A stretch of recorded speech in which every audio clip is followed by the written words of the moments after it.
97.5 The Fanatic and 97.5thefanatic.com. Oh, thank God it's at 5 o'clock. Thank God we don't have to wait until 8. We are less than 12 hours away, Johnny. Game 3 today. Oh, do you have faith in the Phils? I love something that John Kincade said before the show. We'll discuss it all day today. That rarely happens. Kincade Salciunas, 97.5 The Fanatic. This is Kincade and Salciunas. Every player, every coach, Howie Roseman, in terms of a roster before the season started, everything about the Philadelphia Eagles yesterday was bad. Watching Jalen Hurts play. Can it be corrected? Sure. Right now, this team has a quarterback problem. Kincade and Salciunas. John Kincade, Andrew Salciunas. 97.5 The Fanatic and 97.5thefanatic.com. And a good Tuesday morning, Philadelphia. I'm Andrew Salciunas alongside my man John Kincade. Johnny, happy Game 3 Tuesday morning. I love the fact that when you see a playoff series like this, when you know, like, okay, the next story, the next chapter is going to unfold. Yep. And we know we got another one tomorrow. So no matter how it happens, you know you got another shot at it. It's a beautiful way to wake up. Oh, the series, playoff baseball is great because there is back-to-backs, right? You can wake up and all of a sudden it's the next game, right? The fact that we had Saturday, Sunday, and then Tuesday, Wednesday. You get a breather. Yeah, exactly. But these series fly by, sometimes too quickly. But there's also, you don't have to have the nervous energy for too long. The game starts again the next day. So, God forbid your team loses, you can wake up the next morning and say, all right, they can get right the next day and they can win it. And every team wakes up today with a chance. Every team that is remaining is 10 wins from winning a World Series. Yep, 1-1 series ties in every single playoff series right now. So never happened before. Oh wow, is that right? It has never happened. Interesting. That all 4 are 1-1. So how about that? And the amazing thing for the Phillies, they were the only team, the home team, that lost Game 1. Every other home team won Game 1, but then every home team lost Game 2, and the Phillies won it. So it's where momentum doesn't matter to me. It's where I don't believe it in. I don't believe it in baseball. I don't believe it in hockey. I believe in it for bats. Like I believe it for for an individual. Sure. Bryce Harper sees a ball go off his bat and go over the fence. That might help him out for the next game. So I think I expect Bryce Harper to do something today because he did something in Game 2 of this series. You want to make a delicious parlay before the end of the show, maybe? Sure. We'll get in that. Come on, man. You know who you're talking to. Who am I speaking? All right. So you said something before the show. The quote, I was using my journalistic degree from the Temple University. Yeah, baby. Klein College proud. Now, you did not say on the record, so I did break. No, it is on. You can put this on the record. Okay, I can put this on the record. I did break a couple of journalistic rules because I kind of secretly wrote this down, just like the Attaboy Harper. By the way, it's not unless it is noted to be off the record. It's on the record. Okay, good point. You said, quote, John, I have such a calm about the Phillies. Please explain. I wake up today, and I've said it to you before, and I've shown it to you before. I have no nerves about this game. The hand was still. I absolutely feel calm and confident that at the very least, we're back Friday night at the bank for Zach Wheeler's start. And you feel good about those chances, despite what happened in Game 1? But I don't even know what it is. But to me, it's my confidence that from the beginning of the series, the Phillies were the better team. The Phillies are the better team over 162. Now we add a couple more games to that. I'm going to tell you right now, the Phillies are the better team over 164. Doesn't guarantee you win all the time. No. But I believe what my eyeballs showed me for the entire season, that this Phillies team is ready to win this series. We have officially reached topsy-turvy land. Yep. We've officially reached topsy-turvy land because you just said something that I've heard Connor say. Okay. But what's fascinating is that when you said, quote, I have such a calm about the Phillies. What happened? Connor made a noise and was like, bro, are you crazy? There's one of us. And he is the one that said the Phillies are the better team all season long. You're the one that's calm. You're the one that's always pointed out the flaws, and you've pointed out the since London record, and yet you're the one that's calm, and Connor's the one that's freaking out. What the hell's going on around here? I wonder, and what I would put it at is this. I look at how both teams are standing today, and I think the Mets, you've got a team that looks like they could be a little out of gas. I don't know if they are emotionally potentially out of gas. I know that physically, Bullpen is physically out of gas. they could be out of gas. Yeah. And I believe the Phillies are going to show who they are up at Citi Field. All right, so you say that. Connor, I would love your reaction on the air because, again, my journalistic degree from the Temple University, I took note of all this stuff. Sometimes I don't necessarily have a plan for the show, and then all of a sudden I hear you guys chit-chat, I take some notes, right? You guys don't even you guys don't even know what you're doing behind the scenes. And I go, okay. It's called carrying. Okay, yep, thank you. It's called carrying. Your guys' backs must hurt. That's what we call it. Connor, so you had a reaction of, that makes one of us. I'm more like John, if I'm being honest with you. And which, again, this is topsy-turvy land because in the year, you're more like Connor. Yes, I'm more like you today, but I'm not the biggest NOLA guy, right? And your boy's pitching today, and you're Mr. Always Holly Jolly, and you're the one that seems nervous today. Well, it's less about the Phillies and more about playoff baseball, I think. When I try and break down the emotion of it, it's not that I don't have faith in Aaron Nola, and it's not that I don't have faith in the Phillies. I don't know if I buy the whole the Mets are out of gas emotionally because I thought that would be the case coming off of that crazy Alonso home run against the Brewers. I'm like, look at all the stuff they had to go to get here, and they're going to walk into Citizens Bank Park, and they're going to realize that they've been fighting for their lives for like weeks, and they're out of gas. And they weren't. That doesn't mean they're the better team. But I don't think we've heard the last of those weird Mets answering home runs in this series and tight games. And that's more what my apprehension is. I cannot feel calm going into a postseason baseball game because I know how wild they can get, how quickly. And the skill level of the team aside, which I think is in the Phillies' favor, yes, I'm still going to be nervous. Yeah, I mean, you and I were talking about this off the air, John, right after you left yesterday. Or you might have been talking to sales and schmoozing, which you're very good at. I love getting paid. Damn right. I love money. Yeah, I'm a whore. This week is not a payday Friday. Yes, exactly. Connor and I were just kind of talking about the series, and we're like, man, the Mets have like two guys that you go, all right, they're the face of the team. Francisco Lindor. Lindor's awesome. And Pete Alonso, right? And then the rest and Alonso can be awesome. Right. He hasn't been. And then the rest of the team is kind of like, like Brandon Nimmo. I said this to Connor. As much as I don't like the guy, he's a starter for probably every team in Major League Baseball, right? And if Brandon Nimmo was a Philly, I heard Ray Dunn having this conversation yesterday. If Brandon Nimmo was a Philly, this city would love him. A lot of people would. I would still hate him. This city would love him. I would call him a tryhard. I would. Yeah, but this city would still love him. But there's a lot of players on this team that, they're starters on a lot of Major League Baseball teams, but there's no, like, Mark Vientos might become something. But right now, like, if you're going, hey, who are we putting on the poster, right? The Phillies poster, it's hard to fit everybody on.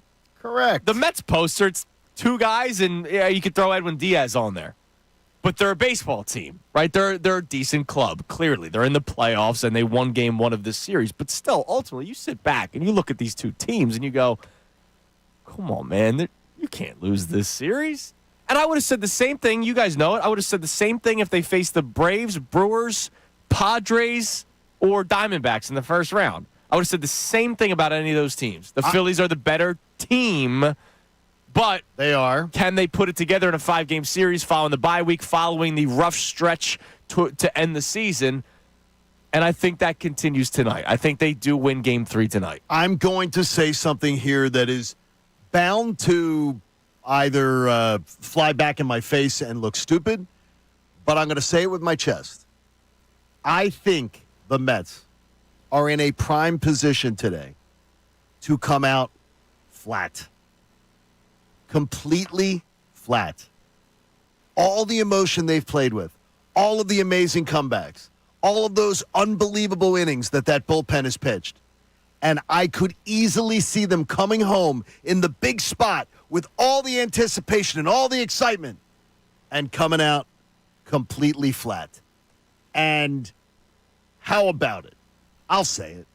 I think Aaron Nola is going to at least go 5 2/3. Love that. And I believe that the Philadelphia Phillies are going to pounce on the Mets today. That's about Nola's playoff average, is a little five over and 2/3 innings. That's why I feel really good about that. Like, he's going to get, to me, Nola gets 17 or 18 outs today.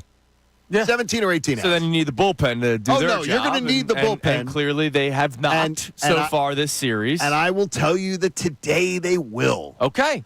Now, this is if this read is wrong, tomorrow morning I'll wear the kick me sign, and I don't care. That's what I feel about this. I believe that today we get Nola that we've seen in the wild card and divisional series rounds and like regular season closeouts. Nola has shown over and over again that he deserves your faith. Yeah, but I'm not thinking about Aaron Nola. I'm thinking about Rhys Hoskins. Okay. And I'm thinking about the 2022 Phillies who went on that long road trip. They clinch in Houston. They did. They go to St. Louis. They beat the Cardinals. They go to Atlanta for 2 games, and they come back to an unbelievable environment in Game 3, and that's the Rhys Hoskins bat spike game, where that series felt over once that happened, because the momentum of coming home to a fan base that didn't know if they were going to be able to watch their team again was something that was unbelievable. Now, I don't know if Citi Field equals that. Well, they won't equal it, but I don't know how much they get to that level. They won't equal it. And more importantly, though, Connor, this is a fan base that, and look, Citizens Bank Park was a ghost town for many, many games during 2022 until the Phillies turned it on. Right. So I'm not taking cheap shots at the Met fans who this year have just found their stadium. I think they sold out 4 games. Right. I'm not expecting this to be all of a sudden people have never said, wow, Citi Field, intimidating place to play. And I don't believe today it will be either. All right, so here's what I want to ask from you today. It's 610-632-0975. Do you have faith in the Phillies? And the reason why I asked that question, you believe, John, that the Mets come out flat today. I believe the Phillies are going to step into a place where the team that they're facing does not answer the bell like we expect them to. Now, do the Phillies, because somebody still has to win the ball game. Yep. Right? The Mets, I would say, came out flat the first 7 innings of Game 1. Or Zach Wheeler was just that dominant, and probably more so the Wheeler aspect of things. But the Phillies did nothing offensively except for the Kyle Schwarber home run through the first 7 innings, right? No. So do the Phillies come out more like Game 2 offensively from innings, 5 through 9, where you saw them put up the power surge that they did with the home runs from Harper and Castellanos, obviously the big hits from Bryson Stott? Do you have faith in the Phillies? Because you know that this fan base has been finicky when it comes to this team. All regular season long, playoff long. Wait a minute, halfway through the game on Sunday. Not even halfway. 3 innings in. People were saying season is over. So, you, the listener today, it's 610-632-0975. Do you have faith in the Phillies today to go into Citi Field, to take a 2-1 series lead? And faith is in the team. It's not just in one player, right? It's faith in Aaron Nola. It's faith in the bullpen that has not been good through the first 2 games of the series. It's faith in, yes, your big boppers in Schwarber and Harper and Turner and Castellanos, but it's also faith in the bottom of your order. We gave you the numbers yesterday. 7, 8, and 9 are what a combined, what did I tell you, 2 for 22 in this series through 2 games. Does somebody in the bottom of the order do something, even if it's not a dramatic moment? It's just get on base so that Schwarber has somebody to hit with that's on base. So do you have faith in the entire Phillies team heading into Game 3? You saw a much better game out of them in Game 2 than Game 1. Do you have the faith in them to do it, Johnny? I absolutely do. And I believe we're going to see, how about this one for you? I'll tell you that the top 6 guys in the lineup all get a hit today. And a couple of them get multiple. Okay. So man, that's a big. We're getting close to 10 hits. I feel very, very good about today. Huh. Okay. I woke up with it, and on the drive in, maybe it was because there was no idiots on the Schuylkill this morning trying to do 100 miles an hour to knock you off the road. It just is today. There's a sense of calm that I've got about what's going on that I feel really, really good about. Now, Connor, you once again said something. So what's up? Well, what's going on? Are you okay? No, I'm fine. Okay. Because you guys are going to be at fine. Barnaby's in Havertown today. Yeah, I'm expecting you to bring the. Come on, brother. I'm expecting you to bring the Connor Thomas sort of like 2-year-old golden retriever energy today, which you usually bring. This is the same thing with the conversation about the Eagles blowing out the Browns this weekend. Like, I've got to go into this game with what I believe to be realistic expectations. And for postseason baseball, where the lights are brightest and where this team has been in recent big games, I'm looking at it and I can't say, like, oh, well, I'm expecting the Mets to come out flat. I can't say I'm expecting the top 6 guys to all have a hit. We haven't seen this offense really put it together from the start of games in the postseason in a while. Are the Phillies better than are the Mets better than the Braves have been the last 2 years? No. Okay, so what I'm going to say to you is that the Phillies, remember, honestly, the last 2 years in the NLDS, almost this exact same group of people who I know you believe in heavily. I mean, so I'm not painting it otherwise. They trucked a much better team. Right. I think they win tonight. Like, I do. And I feel pretty confident that they're the better team in this spot and that Aaron Nola is going to give you a good start. I mean, Sean Manaea has a postseason ERA over 10. So it's not so much. Not just his postseason ERA. I have his numbers against the Phillies batters. It's not good. That I'll give to you later on. Oh, this is going to be delicious. That'll be good. This might. Your parlay that you're talking about, just based off of matchup, sounds pretty good right now, John. And that's what I'm thinking, is matchup-wise. But it's just like the divisional games in the NFL where they're always closer than you imagine. This is a divisional postseason matchup, and I always imagine that no matter how much faith I have in the team, it's going to be close. It's going to be a knockdown, drag-out. That's how I always assume postseason games are going to go. Okay, so here's what I'm going to just give you, is that let's go, you say divisional series. Last year. 2022. Phillies win a game 7-6. Phillies lose a game 3-0. Obviously, those type of games. Yeah, tight. Phillies win a game 9-1. Phillies win a game 8-3. Yeah. Okay, so 2 of the games not close, and 2 of the games, sort of the nail biters, and actually one being a loss. 2023, let's go do it again. Divisional series. Phillies and the Braves, 2 divisional opponents. Phillies win a game 3-0. Phillies lose a game 5-4. Phillies win a game 10-2. Phillies win a game 3-1. So 2 of them close, 2 of them are Yeah, history would tell you they're going to have a blowout win because this offense is too good. 2 of them.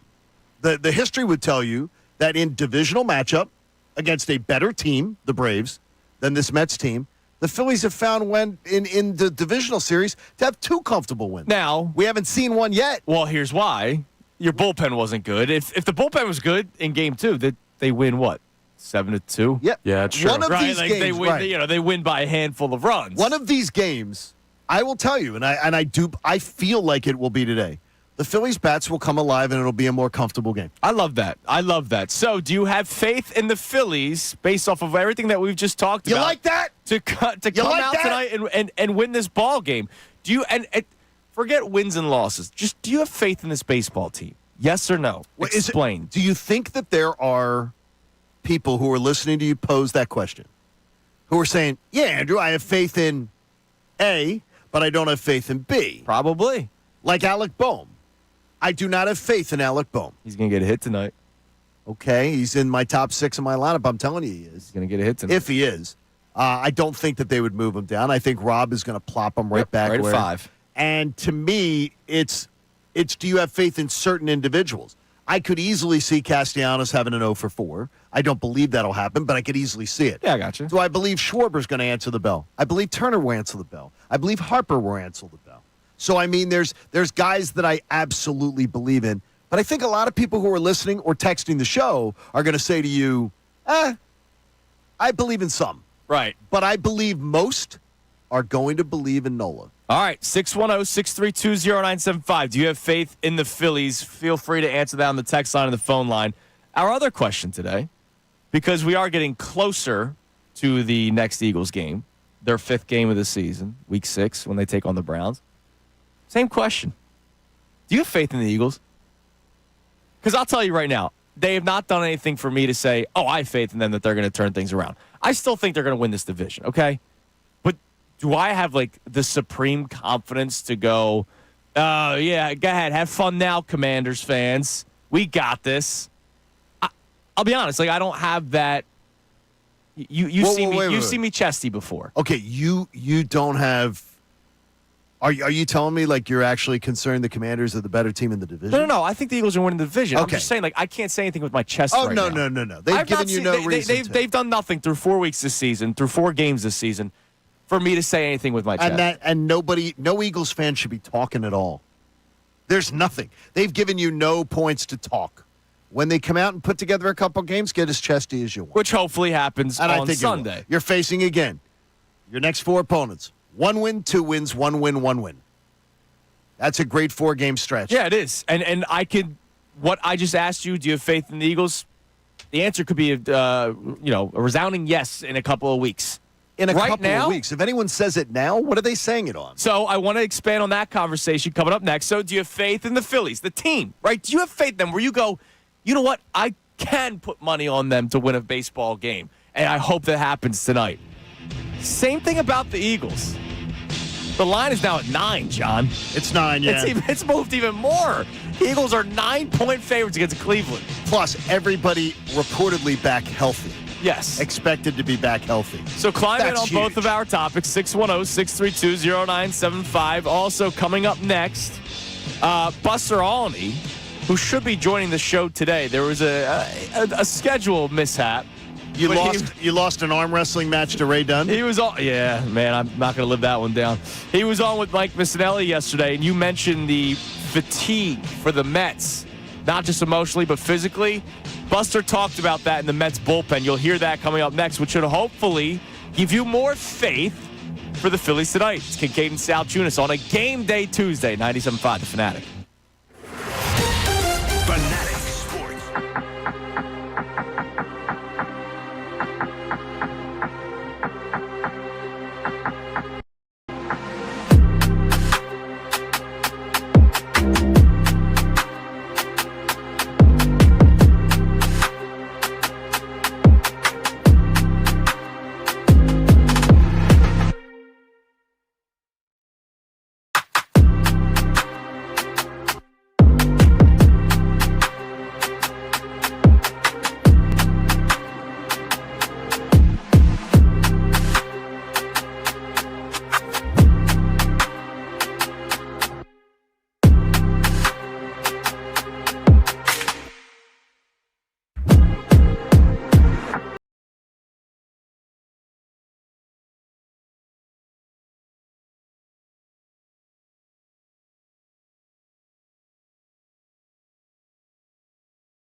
Kincade Salciunas, 97.5 The Fanatic on this Tuesday morning game day. 5:08 first pitch. So I love, John. You like 5:08? Well, I love the fact that I start the show today saying we're under 12 hours away. Okay, I don't mind Normally that when at we all. do Yeah. this, it's, we're 13 hours away. We're 14 hours away. We started the show under 12 hours away from first pitch when the Phillies are in New York at Citi Field taking on the Mets. And Sean Manaea on the mound. So before we get to these Olney clips and we talk about the Eagles' faith level as well, Sean Manaea's numbers against some of the individuals in the Phillies lineup. We all believe Austin Hayes will be in the lineup today. That is correct, right? I think Mike Missanelli has ensured it. Austin Hayes. His Austin Hayes fascination. Austin Hayes is 2 for 3 with a home run in his career against Sean Manaea. Uh-oh. Nick Castellanos, 5 for 15 with 3 home runs. Uh-oh. And 4 ribbies. Kyle Schwarber, 2 for 6 with a home run. Uh-oh. 2 ribbies and a walk. Bryson Stott, 2 for 6 with a home run, a ribby, and 2 walks. Trey Turner, 5 for 16, 1 home run, 2 ribbies. Bryce Harper, probably the worst of them, 3 for 10 with a home run and a double. So 2 extra base hits. Alec Boehm, 2 for 9 with a home run, 2 ribbies. JT Realmuto, 1 for 7. So that's maybe a guy you don't put in your SGP. Rojas, 0 for 5. But Castellanos, Schwarber, Stott, Turner, Harper, Hayes have all had a lot of success against Manaea in their careers. Sounds like good news. And Manaea, as Connor mentioned, his career postseason ERA is not good, so he might not be made for the moment, and he's definitely not made for the Phillies lineup.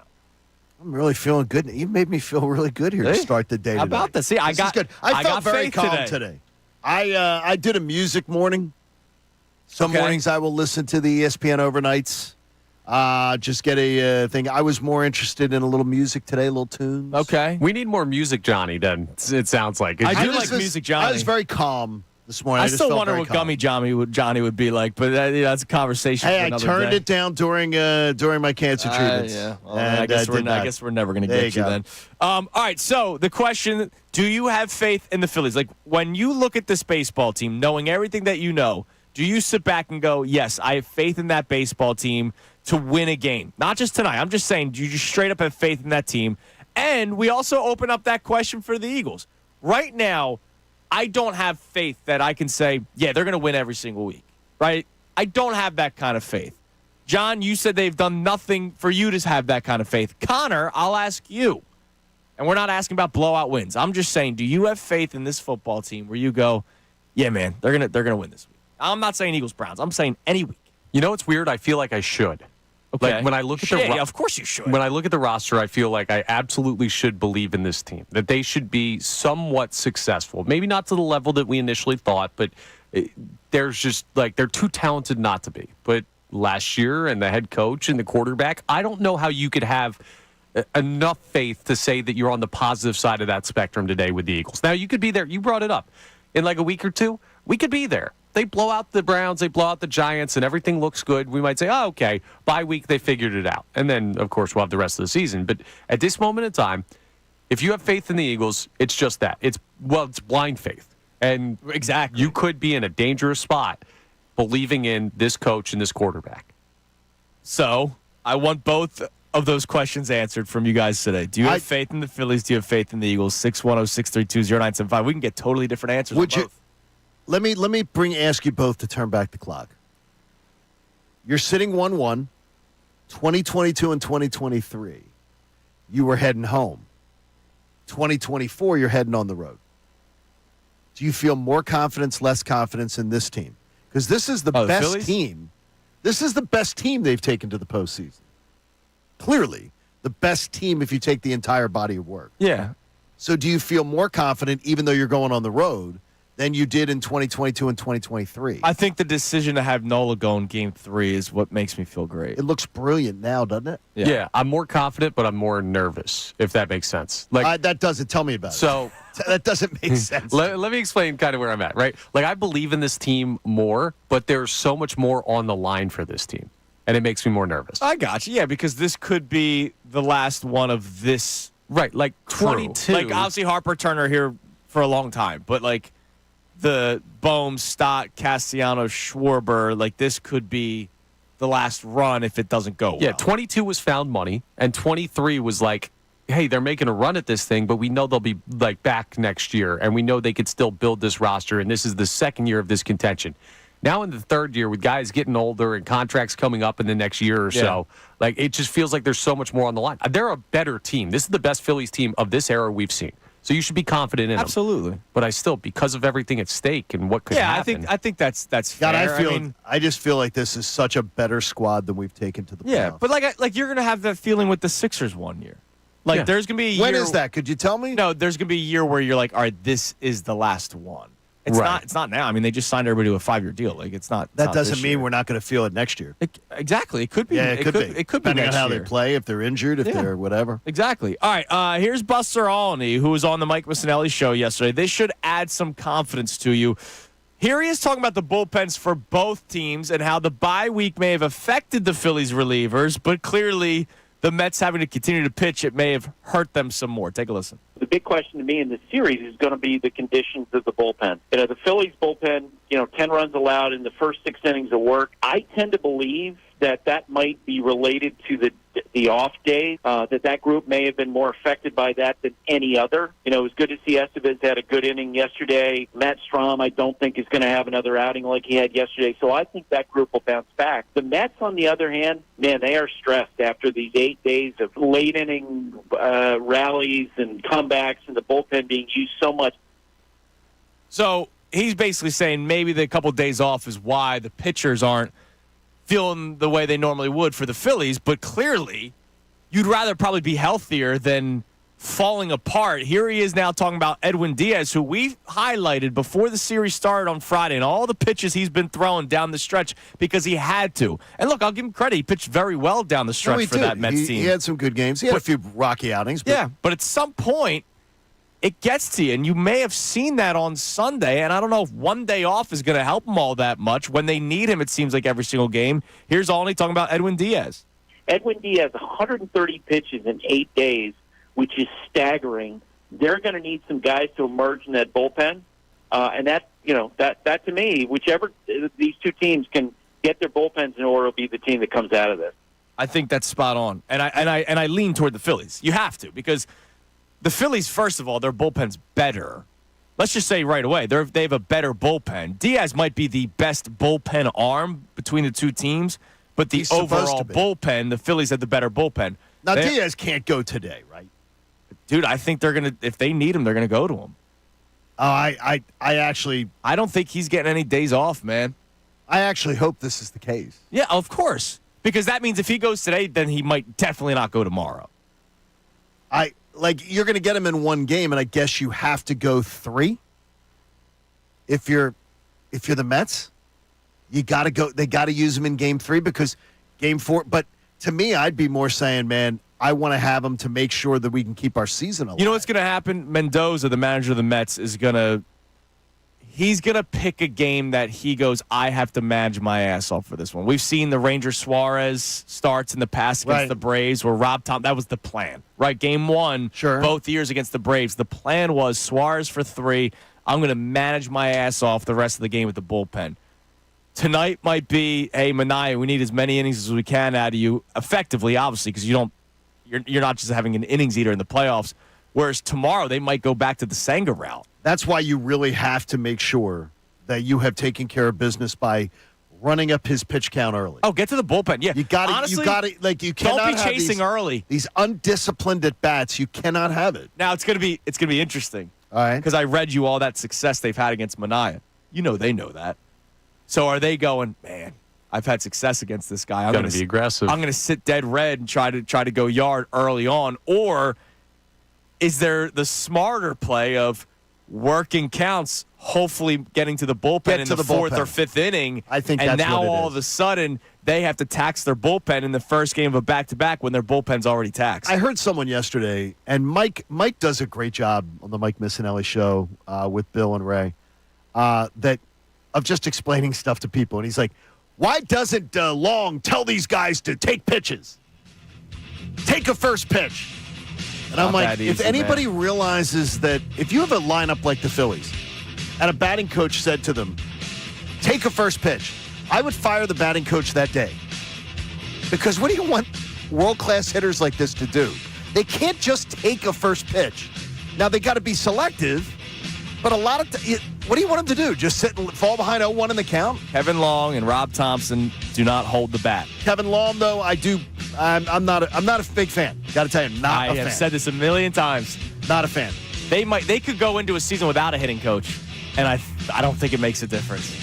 I really don't. Yeah. These guys have played baseball their whole lives. They know what they're doing. All right, coming up next, we'll hear from you. Your text messages, and if you want to call in, you can at 610-632-0975. Do you have faith in the Phillies? You sit back and you look at this team and you go, I have faith in them to win a baseball game. We have the same question for the Eagles. When you look at this Eagles team, do you go, I have faith in them to win a football game? It's Kincade Salciunas, 97.5, The Fanatic. Mike Missanelli.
Kincade Salciunas. 97.5 The Fanatic. All right. We're going to check the text line here as it is Game 3. Game day. NLDS, Phillies, and Mets. Our question for both the Phillies and the Eagles, it's two separate discussions, even though the question is the same. Do you have faith in this Phillies team? You look at this squad and you go, yeah, man, if they need to win a baseball game, they're going to win one. When you look at the Eagles and you go, man, they really need this football game, do you have faith that they're going to win it? Would love to hear from you on both at 610-632-0975. Even though today's more of a Phillies day because the NLDS Game 3 is tonight and the Eagles don't play until Sunday following a bye week. Jacob, by the way, wondered, did you fall firmly with me or where Connor's feeling this morning? Jacob, one of our listeners. With the Phillies? Saying here, do you fall firmly with me? Firmly. Yeah, firmly. So you feel the same sort of way. I said it earlier. Okay, firmly. He was asking, he goes, he couldn't tell where you were lying. I think at one point I said more like John, but no, I'm with That's you. his one. And it's the Aaron Nola. And that's why I said we're in topsy-turvy land. Because Connor and I have been doing the whole Phillies are the better team than the Mets for a while. You said that this morning. Yep. Connor is more worried about tonight, which you would think he'd be the one that's not worried. And I'm more like you, John, but I also have the Aaron Nola benefit, and I'm not a big Nola guy. Like, I like Aaron Nola, but I'm not a hater. I'm just I'm very critical of Aaron Nola, right? The contract, I'm glad that they signed him because who else would you have gotten? Well, who Jordan else? Montgomery or Blake Snell, and look at how that played out for those teams. Can you pencil in 200 innings for Snell? Or no, you can't. No, you Montgomery? absolutely no, cannot. You can't. No, you can't. 200 innings a year, and by the way, making every start. He falls short because of a Brandon Marsh error. Of what? 200 innings. Oh, really? Yes. Because he was up against his pitch count, and somehow Marsh blew it on a ball that should be caught. That stinks. And he couldn't get out of the. And he, like a class act, never came up. Right. Of course. And I think he was at 199 and 2/3 innings. Oh, wow. That sucks. And his pitch count was already over 100. They had to take him out. Man, it seems like the show's kind of topsy-turvy land right now. So, Connor, what do we have on the text line? What are the people saying about the Phillies or Eagles, depending on what they're talking about, their faith level when they need to win a game? Do you have faith in the Phillies to, yes, they're going to win that baseball game? When the Eagles need to win a football game, do you have faith and say, yes, they're going to win that football game? What do we got? Miz from Northeast Philly says, I'm not the biggest Nola fan, but I've been saying since Sunday that I have Nola going 7 innings, giving up 2 earned runs, and the Phillies win 5-2. Bullpen will show up, and Nola will have his good stuff tonight, and the bats will be active. Yeah, I mean, look, five runs, as long as, a 5-2 ball game, I'll take that in a heartbeat. 5-2 ball game. Sign me up. Just make it early. Just score early. Just score early. Yeah, I don't want to be down 2-0 through 3 and see people on social media acting like this game is over. Here's just a thing, too, that I'd like to tell you all for, is that, and hopefully this is music, John, this morning, that, just has this very calm demeanor about this game. It was the Phillies have been this group, they've been road warriors in the postseason the last 2 years. Oh, yeah. They've been a team that has been great. They've went and won every game on the road that they've played a game one, their first road game. Yeah. And they've done it usually in impressive fashion. Like, I just feel I don't believe the Phillies give one flip, whether they're rolling into Citi Field, Yankee Stadium, or otherwise. No, I don't think so either. This group has shown us that they demand your respect. I believe and this is not making an excuse for them because I will never forgive them for last year.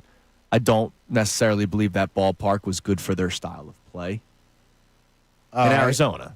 All right. Well, no. It is the ball doesn't fly as much. It's not a great ballpark for them. The Arizona Diamondbacks, that roster is perfect for that ballpark. It is. The Phillies roster is not perfect for that ballpark. Yeah, you build a team for your stadium. And look, they built a perfect one for Citizens Bank Park. The Phillies did, right? Can I say something? Like these Mets home runs that have been hit, like Bryce Harper's home run was a bomb. That was a the Titan Mets shot. have had a lot of those like wall first scrapers, or second row at Citizens Bank Park balls. Well, Vientos' opposite field barely went out. Alonso's barely went out. Vientos pulled the pull barely one got barely out. went out. Mentos, just kept carrying. Mentos went right over the wall. Mentos freshness went right over the wall. I can't get it out of my mind every time they say Mentos. I just think of Mentos. All right, give us another text, Connor. All right, we also have a check-in here from Edwin who says, given this spot the Phillies are in, I see no reason why you don't trust them. This is nothing new for them, and they've come out on top since 2022 in the DS. Now, the Birds, I have more questions, especially on the defensive side. The personnel on that side leaves more questions than answers at this point. I think the scary thing for the Eagles with this conversation Is? so if the Phillies are down a run in the bottom of the ninth inning, I still have faith that the lineup can manufacture or somebody could hit a home run, right, and tie the game at least. If the Phillies are up around the ninth, I believe that Estevez or whoever's closing the game out, Hoffman, despite what happened in game one, can get the 3 outs. Right now, I don't have faith in the Eagles' defense to need to get a stop. Like, let's say there's a minute left. Oh, wait, that happened week 2. I don't have faith in the defense to get a stop. Or if there's a minute left and they need to go downfield and score. Oh, wait, in week 2, Jalen Hurts threw a pick. I don't have faith in the offense or defense of the Eagles right now to go down the field, score with a minute left, or stop a team with a minute left. I mean, they got to stop in week 2 to get you the ball back in a big spot. Like that 4th down stop by Chauncey Gardner-Johnson was a big play. So, like, they've done it. They've done that. 2 weeks ago. Well, 3 now. Well, that was the same game that they also allowed them to go downfield and score a touchdown. But they're capable and of if doing you got, it. wait, 2. If you got A.J. Brown back I and haven't seen it Devontae yet. and Lane Johnson. I haven't seen but, it yet. but you have seen it. But you can Not imagine this what year. it's going to look like. Not this year, but you've seen it. I have great faith in this offense when healthy. Incredible faith in it when healthy. They put up 30-some points the only game they had, AJ. They better against do it the team Sunday. against a team that many people were picking to go to the Super Bowl. They better do it Sunday, Mr. Johnny. Threats over here. Mr. Ultimatum. better Listen to him. Do it. Are you Sunday. hearing him, Nick ultimatum. Sirianni? Well, You hearing it? I actually want to bring him up. You know what? We're going to do that next. Let's do that. I have I read the sheet, so I knew. No, I didn't put it on there. No. Fraud. You liar. You said that you did your homework. It's right here.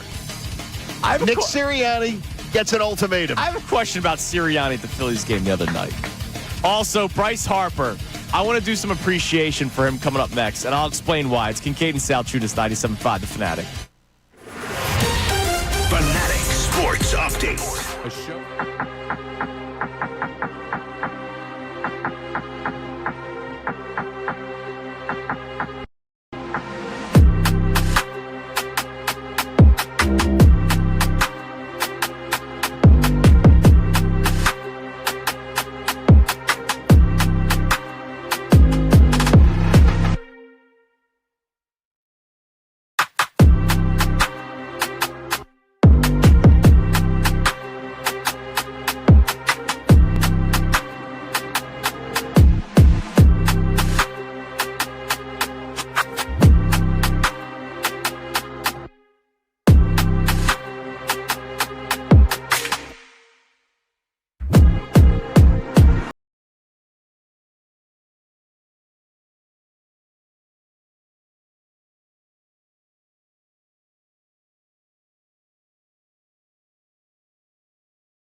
95 The Fanatic on this Tuesday morning, a game day, NLDS Game 3 tonight. By the way, you can listen to the game tonight here on 97.5 The Fanatic. How Say about what? that? Yes. Wait a minute. You don't have to listen to like Bob Costas or one of the national broadcasters? Oh, no. We'll talk about Bob Costas, yeah. or in my house, known as Bob Cutlass, Bob Cutlass? because he's the voice in Cars.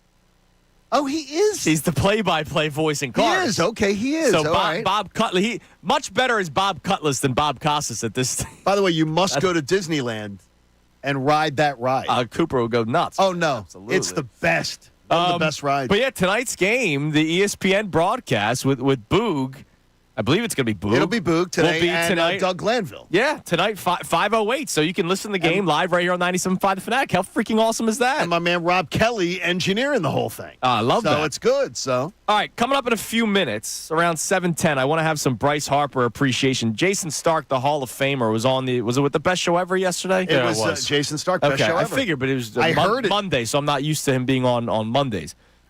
He joined the Best Show Ever yesterday and talked about how great Bryce Harper is in the postseason. And I have a question about his appreciation that I want to throw by you guys, but of course I want the listening audience to be involved as well at 610-632-0975. But our topics today, do you have faith in the Phillies? This Phillies team, this roster, if you need them to win a baseball game, do you have faith in them?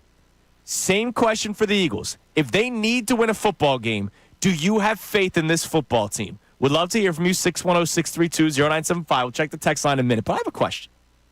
You got a lot of questions this I morning. do. Today, look, it's game 3, man. My brain is all over the place. But you feel good, right?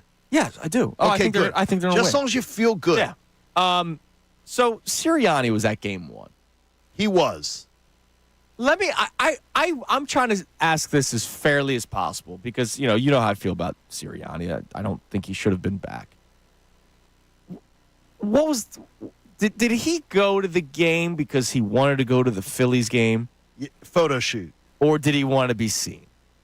And if he wanted to be seen, was there really upside to it? You mean as far? I heard Bill giving him grief yesterday. Oh, did he? about I that- didn't hear Just this. saying that, like That's Billy Sirianni. He wasn't giving him grief, but he was sort of saying that it opens the door for the morons to be able to be like, you should be studying film and everything. Bill wasn't ripping him for it, but it was the idea is that you might want to have passed on the opportunity. You were there. The Mike bat was talking spike about it. game. Right? The Eagles were 8-0 at that point. They showed Sirianni on the big screen. He gets a standing ovation because everybody loved Nick at this point, right? It was year 1. They made the playoffs, and then they're 8-0. That's the year they go to the Super Bowl. Right. Then they showed Howie, and Howie got booed. He did get booed. He got booed on the big screen, right? And if I'm Howie Roseman, I'm going, you scoundrels, the team's 8-0. I built this roster, but whatever. It's a conversation Well, remember for another day. he told the guy to F himself that, Yeah, I remember. that did that. I don't think he's doing much talking about it now. If Sirianni was showed on the big screen, I wasn't there, so I don't know if he was. No, he was. Was he? Yeah, they showed him. What was that reaction like? It was passing. It was very fast. It was very, very fast. And then they showed him on the TV, too. And more importantly, he was scrambling to put on Phillies. I know that. To me, that's where I know. Now look, his children were there. Well, right. So maybe he wanted to take him to a game. And that You know could have what been. I mean? And guess what? I'm all for him being a good dad. And more importantly, he can't spend 24 hours a day in his office. I don't begrudge him that at all. That's why I'm trying to not be unfair. But what I would say is this about whether he and what his motivation is. I think it's all part of I'm a big Villanova fan. I'm a big fan of this. I'm a big Sixers fan. It's the pandering thing because who would go to a playoff game? If you're a big Phillies fan, who goes to a playoff game dressed in black? Oh, maybe he came right from the No. office. What? Yeah, No. I don't know. You're going to a Or game. maybe he wants to be Johnny Cash. Like, You I don't don't have know. anything. Like, You don't have anything. You don't have a Phillies hat with John, you. I'll tell you what, Come on. right now, I watched the game Sunday without a single bit of Phillies gear on. You fraud. Because Dude, you weren't at the game. Okay, well, If you were at the game, you would have had minimum of a hat I was out at a Absolutely a packed shirt. bar, and I was like the only person in the building without Phillies gear on. And the reason why was because I woke up late for the brunch I had to be at, and I didn't have time to go home and change before the game. Maybe he Like, went right from the office. I'm not Nova gonna- cares right there. And also, like he might just like baseball, guys. Like I'm not. I know. I'm not trying to be Yeah. unfair, but I wonder, like, what was the real reason why he went? I wrote it off as this, and Mike and Bill had a really good discussion on it. I write it off as it was a good dad trying to take his kids to a really Which cool I event, appreciate. which I absolutely applaud. And I think Nick Sirianni comes off as a really, really good dad. to me. Sirianni's probably. We know that he listens to the show. He does. because he quoted you once. He did. He's well, probably. he quoted me word for word 2 weeks ago. He's We're probably glad to be a driving. show of choice. He's probably driving, going, "Man, I can't even go to a freaking Phillies game." Yeah, that that's why I'm was not gonna like take him to Now, look, task over I anything. think I think. Well, first off, anybody taking him to task on he should be studying film. No, Shut he has up. every right to go. I'm just wondering, what was the real reason? I thought it was more of, well, to me, and I will say it, yes, if you know you're going to, first of all, he's in his office. He was wearing a black hoodie and like track pants. So it's not like he couldn't have on Maybe a that's Philly what the sweatshirt. team's making his soul feel. No, You're really it caught could- up on the outfit. No, he John. could have well, first of all, men don't wear outfits. A Philly sweatshirt, a hat, something. If you know you're going to a game, if you're bumming around during an off week, wearing track pants and a sweatshirt to work, which I have no problem with if that's what he's doing. That's be what I wear every comfortable. day. Exactly. But if you know you're going to a game and you're a big Phillies fan, I think you'd have Philly Maybe stuff he had a on. hat and his kid didn't, so he gave it to his No, own. he was So scrambling. if he- Somebody if he hands him, he's wears- scrambling. If for he them. wears Philly stuff, he's pandering. If he doesn't wear No. Philly stuff, he's fake. If you're going to a game, if you're going to He's a in a game, lose-lose situation. Dude, he can't Come win on. with No, you. Nick Castellanos. Nick Sirianni cannot win right now. He can't. Well, No, Nick Sirianni usually wins with me. I usually am defending the guy. Right, it's- And I'm defending him here as I'll give him the benefit of the doubt because I do believe he is a very dedicated dad. All right. Keep Connor, your kids off the podium, by the way. It's not bring Oh, your I don't kids care to work. about that No. stuff. That's it. No, we're moving It's on. ridiculous. We're moving on. No, you do not go to a post-game press conference and have your kids on. Give me a break. Yeah, that's Stop fine. it. That's fine. What do we have on the text line? And then, Mr. This is the way Ridiculous. you're supposed to do it. The way you're what supposed do we to have do on the it. text line? Bring and then, Cooper in tomorrow during the show and sit him on your lap during the 8 o'clock hour when we're talking to Adam Schefter. Have Cooper on your lap and have Cooper asking questions and have Cooper If it was distracted. a 10-minute Stop show, spinning this as it's like something. Shefty's tired of me bringing up last year. Cooper, Stop spinning Cooper it might as, ask a better oh, question. you're just no fun. No, it's not I'm appropriate. not saying no fun. It's just not people appropriate. Do it. No, it doesn't handle bother you. handle your business. What NFL head coaches are doing it? Don't give me this. Andy Reid doing I see it? players No? do it. Come I see on. coaches do Players it. have done it. The NBA do it. Yes, it's very rare that you see a player do it. It's very rare that you see a doesn't coach mean do it. wrong. Yeah, it Oh, doesn't. geez. Dude, Yes, it you're doesn't. right. It doesn't It's a bother me. feel-good story, It yes. doesn't. It doesn't even feel good. It doesn't bother me. It's Then just bring, there. bring Cooper in. Have him sit on your lap. Okay. All right. We need some snacks. Hi, Adam. Please. All right. Jesus. So He can't help you. He can't help you. I don't know why you're asking for him. He can't help you. You might need to.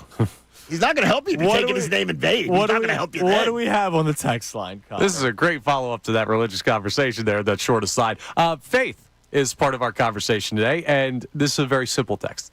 Faith in the Phillies, green check mark emoji. Faith in the Eagles, poop emoji. Poop emoji. And they say Really? Andrew just nailed it.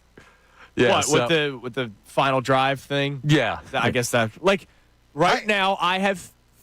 And look, this is a sliding scale. If once the Eagles put together a football game, which I haven't seen since the Bills game, right? Once they put one together, I can't sit here Okay. and say, yeah, they're going to go out there and I know they're going to win the Wait a football minute. game. Okay, you know how we're talking about earlier the Phillies and the faith in the Phillies? That I Yes. said, I think the Phillies demand your faith and respect today because of the fact that they've given you 2 years of postseason data to work off of. Correct. Where you say, man, this team is road warriors.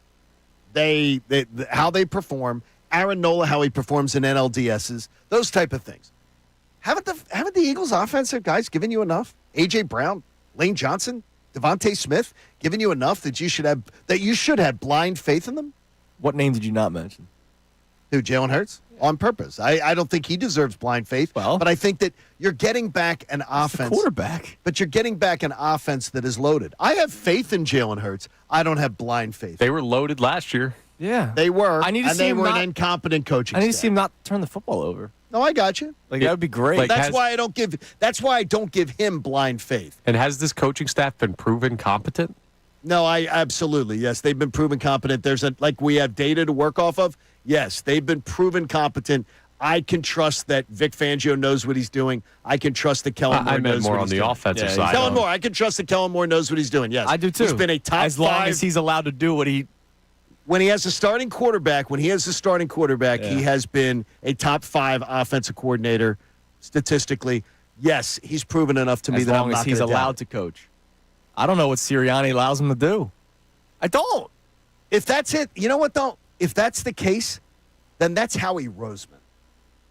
If that's the case, if right now, if they brought Kellen Moore in here to be a neutered dog from the SPCA, then that is a Howie Roseman, Jeffrey Lurie thing. That's not a Nick Sirianni thing. Because Nick Sirianni doesn't have the clout, especially after last year, to demand, oh, you're bringing in Kellen Moore? Well, then I'll be telling Kellen Moore what to do. Right. That means it's somebody above Nick Sirianni telling him what to do. And if it is, it's a freaking disgrace. Yeah, we're talking about a circus and whether or not we have faith in them. I don't believe it's a circus. I really don't. I'm just not buying into You that. said they were dysfunctional. I think they're an elephant short. No, they're not a circus. A circus is the Browns. They're not a True. circus. This Eagles team is not a circus. But they're dysfunctional. There is dysfunctional relationships within the team.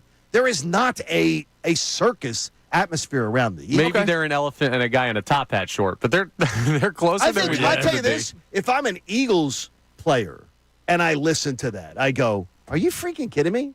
Why are we a circus? Because Like, you why have are- players on your team retweeting your quarterback No. getting sacked. You got a lot of guys. You got a lot of guys who are very Gen Z, very living. damn right, yeah. It is. Here's my life. It's right in my phone. And oh my gosh, what did somebody say about me today? I've got to answer it. That's what they've got. They got a lot of guys who need maturity. Yeah. And need to grow up. But a circus? BS. All This right. team is one of the best teams in the NFC. I have a Bryce Harper question that I would love to have this involved throughout the show today, and I want the audience to chime in on this at 610-632-0975. How much have you been able to truly appreciate Bryce Harper in a Phillies uniform? And the reason why I asked that question is, Connor, you said something earlier, which is what I literally wrote down for this topic earlier in the show, that there's so much pressure for this postseason run, right? Because 2022 was such a, out of nowhere experience. 2023 was clearly a letdown. And this could be the last one with the core. Harper's not going anywhere. Turner's not going anywhere. But it could be the last one for a couple of the key members of the core. There's so much pressure and weight on them winning the World Series. And there was so much pressure and weight a few years ago on them breaking the playoff drought. With Harper, by the way. They missed the playoffs twice with Bryce Harper. Have people been able to truly appreciate him? I think so. I mean, you had a tweeter, John, the other day, and I know this is probably lunatic fringe, who was just constantly ripping Harper to you the other day. Oh, it was a gentleman on my feed. Unfortunately, I had to mute him. Finally, at some point, I had to mute him. Tim Nicoletti Okay. on the thing. I just had to.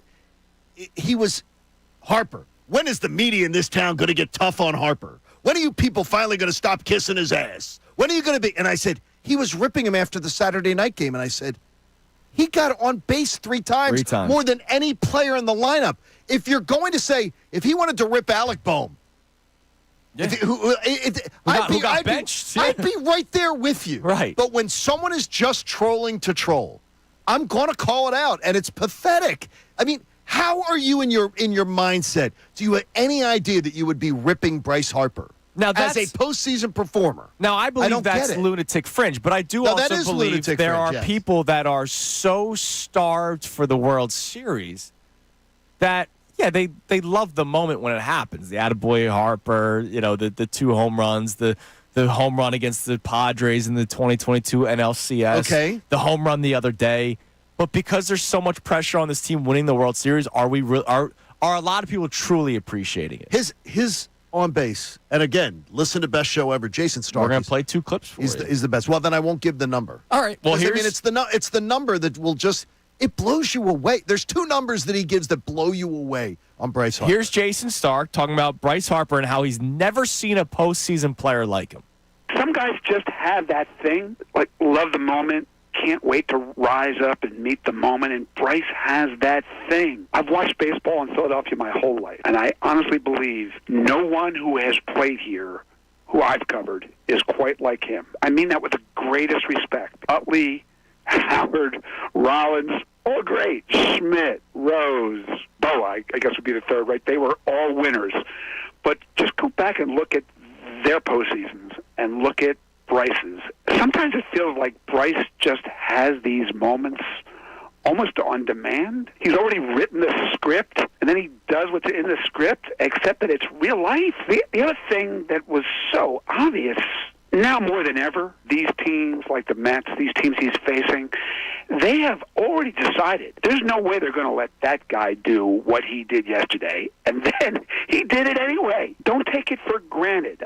It's special, it's different, and it's historic. How about that? Don't take it for granted. I didn't even hear that part of the clip, and I wrote down that topic. Like, are we truly appreciating Bryce Harper? Because we have so many expectations of winning something. I honestly, and I get it, I don't believe anyone in this town. Bryce Harper gets adulation.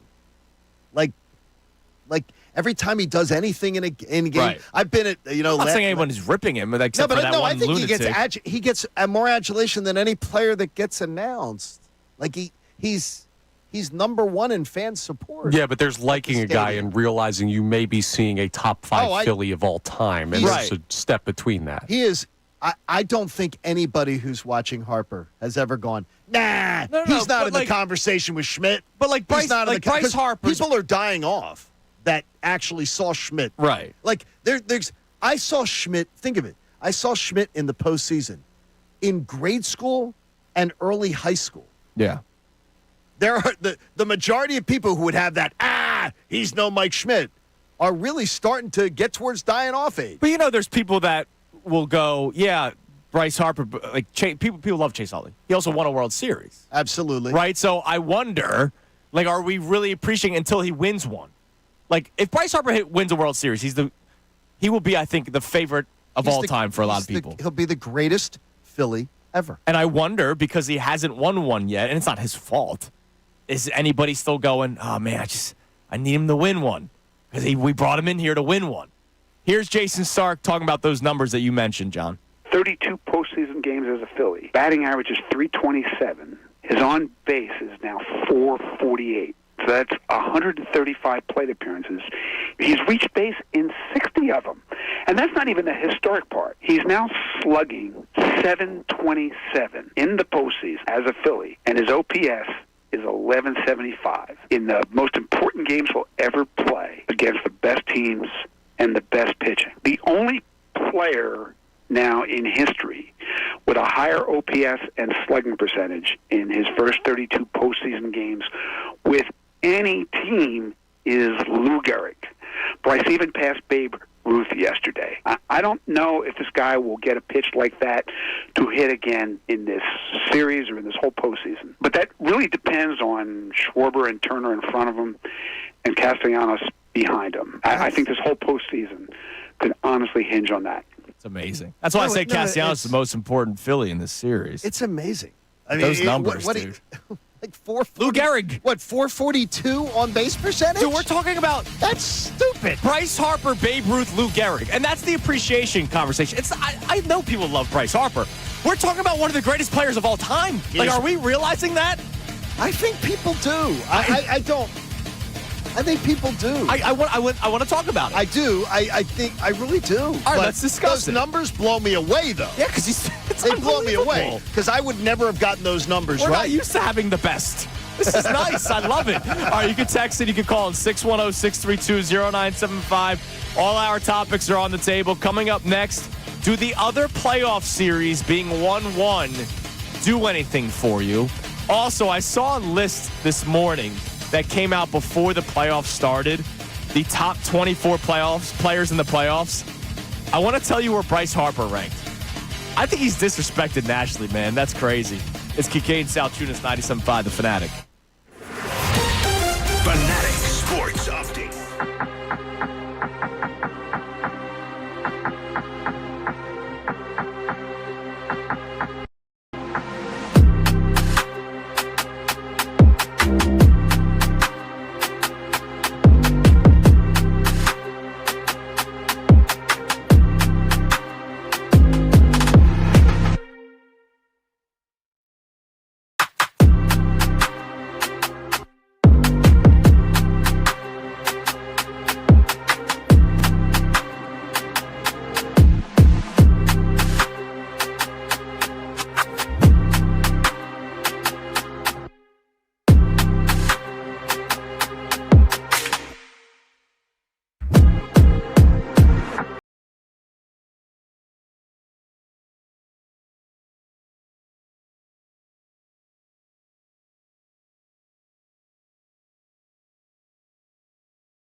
.32 on Kincade Salciunas, 97.5 The Fanatic. We'll get to the phones and texts coming up in a few minutes. By the way, it is a Tuesday morning, so even though it is NLDS Game 3 day today, Jeff McClain will join us for his regularly scheduled programming at 8:10 today, and Amy Fadul will be joining us for the entire 9 o'clock hour, as she does every single Tuesday. And, of course, she could talk about everything because Amy's the best. She is awesome. So she joins us for the 9 o'clock hour. I had people in the press box the other day. Oh, yeah, you were telling me Members of the Eagles media, Phillies media, guys who cover all the teams. Yeah. Saying how good. It's fun when Amy's in with you guys. I said, yeah, it is fun It's the for only us, time too. they listen. It is. I think it's what it is. They just love Amy. So it's great. We're glad to have her. I saw a list this morning. That's a little outdated because it was before the playoffs started, which included the wild card rounds, and those are obviously gone. But I find the Bryce Harper national, I'll say, disrespect. No. What? I think it's this list, but sorry, I didn't mean to No, jump. but every time you see like MLB.com's top 100 players, he's in like the 20s, he's in the 30s. Harper. 20s, 30s? Dude, I think he gets perfect amount of respect nationally. All right, every Wait a minute, promo 20s, they have. 30s. He's on every promo. Yeah, I mean, he's one of the first three faces. Commercialized, fine. But all networks, like MLB Network, I watch MLB Network a lot. I like it. I like some of the stuff a lot. ESPN, Fox, FS1. Harper's always one of the faces. Right. There's no way he's disrespected. He's not nationally. disrespected. Okay. He's not disrespected. When was he in 20s and 30s? So in 2023, he ranked 17th. Okay. And this year, Can you tell me some of the people ahead of him? Because I'm going to tell you, I'll tell you the level of disrespect. I don't have the 2023. It just has the last year's rank. He was 11th this year. So he was 11th this year. That's very So legit, this CBS article, the top 24 players in the 2024 MLB playoffs. Okay, is this one guy or is this a collective of CBS saying it? See, this is the difference. This may be one guy. If it's one guy, then just write him off as a moron. That guy don't know ball. All right. Here's your order. Okay, this is for playoff guys? The 24 top 24 players to the 2024 MLB playoffs. Aaron Judge, number 1. Shohei Ohtani, number 2. You could flip-flop. I have no exception with I don't those. have any problem with that. Bobby Witt Jr., Gunnar Henderson was already at 4 Oh, give me a freaking break. with the Orioles. Give me a break. When do they play? Juan Soto, 5. Scooble, who was dominant Oh, my yesterday. God. Yeah, dude. And by the way, 6. full rest set up for Game 5. Yeah. He'll be on full rest for a That's big Saturday for them. Game 5. Lindor, 7th. William Contreras, who's a good baseball player. He's a good baseball 8th. player. He's ahead of Harper? Jose Ramirez, 9th. Okay, stop. From the Guardians. Just stop. Mookie Betts, 10th. Stop. Zach Wheeler, 11th. Corbin Burns, 12th. I finally get to Bryce Harper Okay, at that's 13th. so absurd. It's I'm not even saying he's 1 or 2, but No, that's 13th? stupid. No, that's stupid. That is a stupid list. Oh, man. That is a stupid list. Damn right. I oh my appreciate gosh. that, Now Johnny. the thing is though, that's where you got to say though is, don't attach that to a network. Attach that to the individual, that wrote it. Okay. And I'll tell you, part of the problem is now, I don't think these outlets have editors. I don't think they have editors. Do you think the editor would say, "Hey, moron, he's not 13th"? You might want to review that and go, explain to me why Harper would be behind. Like, look, I have you and I said, you put him behind Judge, you put him behind no Ohtani. problem. No problem. I had no problem with that. You put a second Dodger before Harper, you're a fool. Gunnar Henderson? Gunnar Henderson? What? For gosh sakes. Had a great year, man. Just Had stop. a great year, But this is the postseason. yeah, come on. What are we Stop. doing I mean, hell, you could argue. Pedigree has to matter. You could argue Harper over Judge, who they had at You one. could. Judge has done nothing in the postseason, I get it. man. Yeah. Judge is continuing to.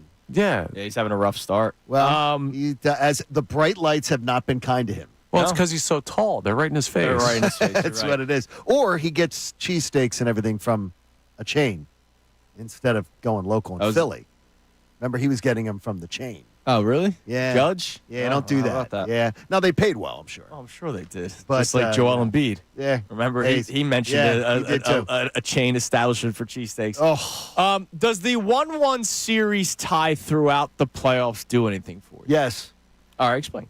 It means that nobody in the playoffs is getting the advantage of, I told you before, conversation with Dansby Swanson, shortstop of the Cubs, who was very high on the Phillies' chances to be able to go 11-8 to win the World Series. Yeah. He says, and again, in summary, he was just like, no, Kincade, you and Philly people want them to think they have to go 11-3 Right. to win a world title. They do not. They only have to go 11-8, and he thought the Phillies are really well built for that. Mm-hmm. I said, how could they not make it? Well, maybe if you had to go back to Zach Wheeler twice in the NLDS, Right. and you can't set up your pitching. So that worries me. There. The same is thing's that- now going for all those other teams. Yeah, but teams, you got to avoid a Game 5. Right. So every team that gets to a Game 5 would be in the same situation. If every team left in the postseason was put into that scenario, I'm cool. If every series goes 5, or as long as the Dodgers and Padres go 5, I absolutely am cool with the Phillies going 5 if it has to be. Dude, I feel like there's a chance that literally all 4 series go 5. There's a real good chance, because look at it this way. The Royals have the pitching matchup tomorrow. Yeah, and they win in New York And yesterday. they have the pitching set up for tomorrow, that they can get a split in Kansas City to send it back. The Phillies, I think most people believe, even Met fans are talking about. I heard some of New York radio yesterday. Okay. It's so funny. They're melting down. They're literally melting down. The minute the Phillies won a game, they're bad fans, bad people. They literally were terrorizing, putting death threats on one of their players earlier this year, that the player's wife had to come out and say, "Could you stop it?" Yeah, it's I mean, horrible. these are, and they act like they're coming to a slum in Philadelphia. Coming to Citizens Bank Park is like going to the freaking Bellagio, and Citi Field in Flushing is checking into Circus. That's why a lot of their fans come here and say, Yes. Could you please stop it? Even New Yorkers with 3 times as many people don't go to Flushing. That's why you sell out 4 times a year, because you're going into Circus. You're checking in, and you're actually having to step over chalk body outlines. Would you please stop it? So that's another thing. But it's the idea that, like, to me, if the Phillies have going back, I see every series. I really do. I don't believe that. I don't believe the Royals will get swept in Kansas City. Just don't. I don't see that happening. The Gritty Kitties, they're going to go. They're going to take one in Detroit. they're gritty. The Gritty Kitties. That's it. They are. They're gritty. And then I believe Dodgers Padres.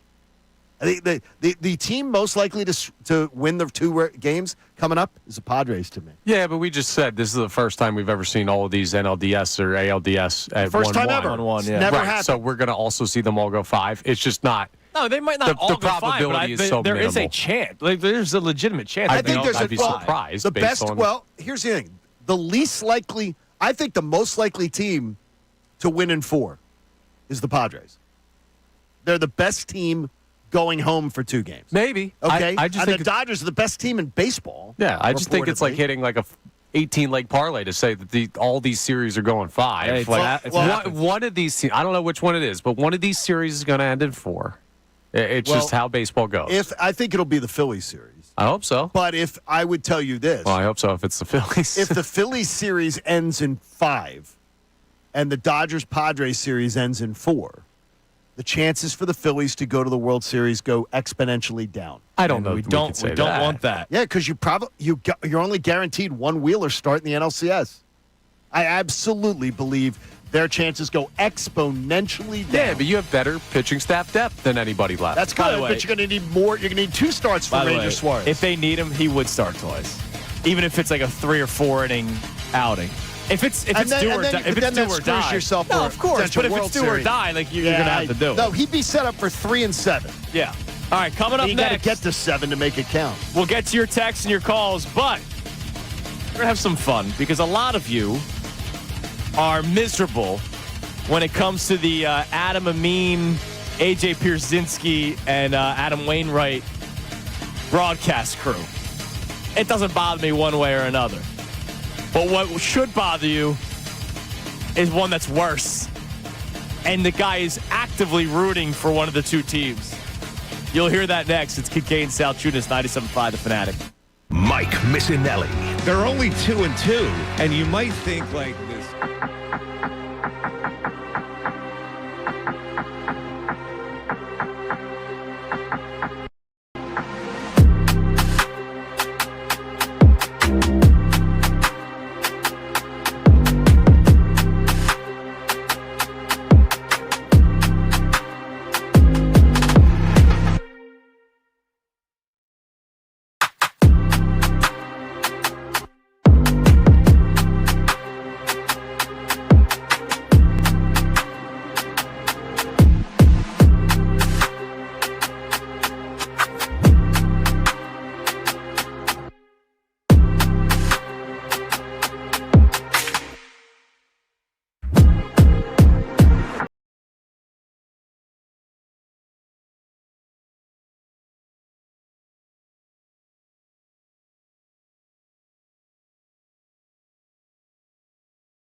Salciunas, 97.5 The Fanatic.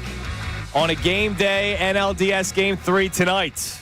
And you can listen live right here, 97.5 The Fanatic. Yep, 5:08 Wait a minute, first Tyrone pitch. Johnson and Ricky Batalico on the call? They're not doing play-by-play. They're not? They're going to usher in Boog Shambi, who's going to be doing Boog's the call. awesome.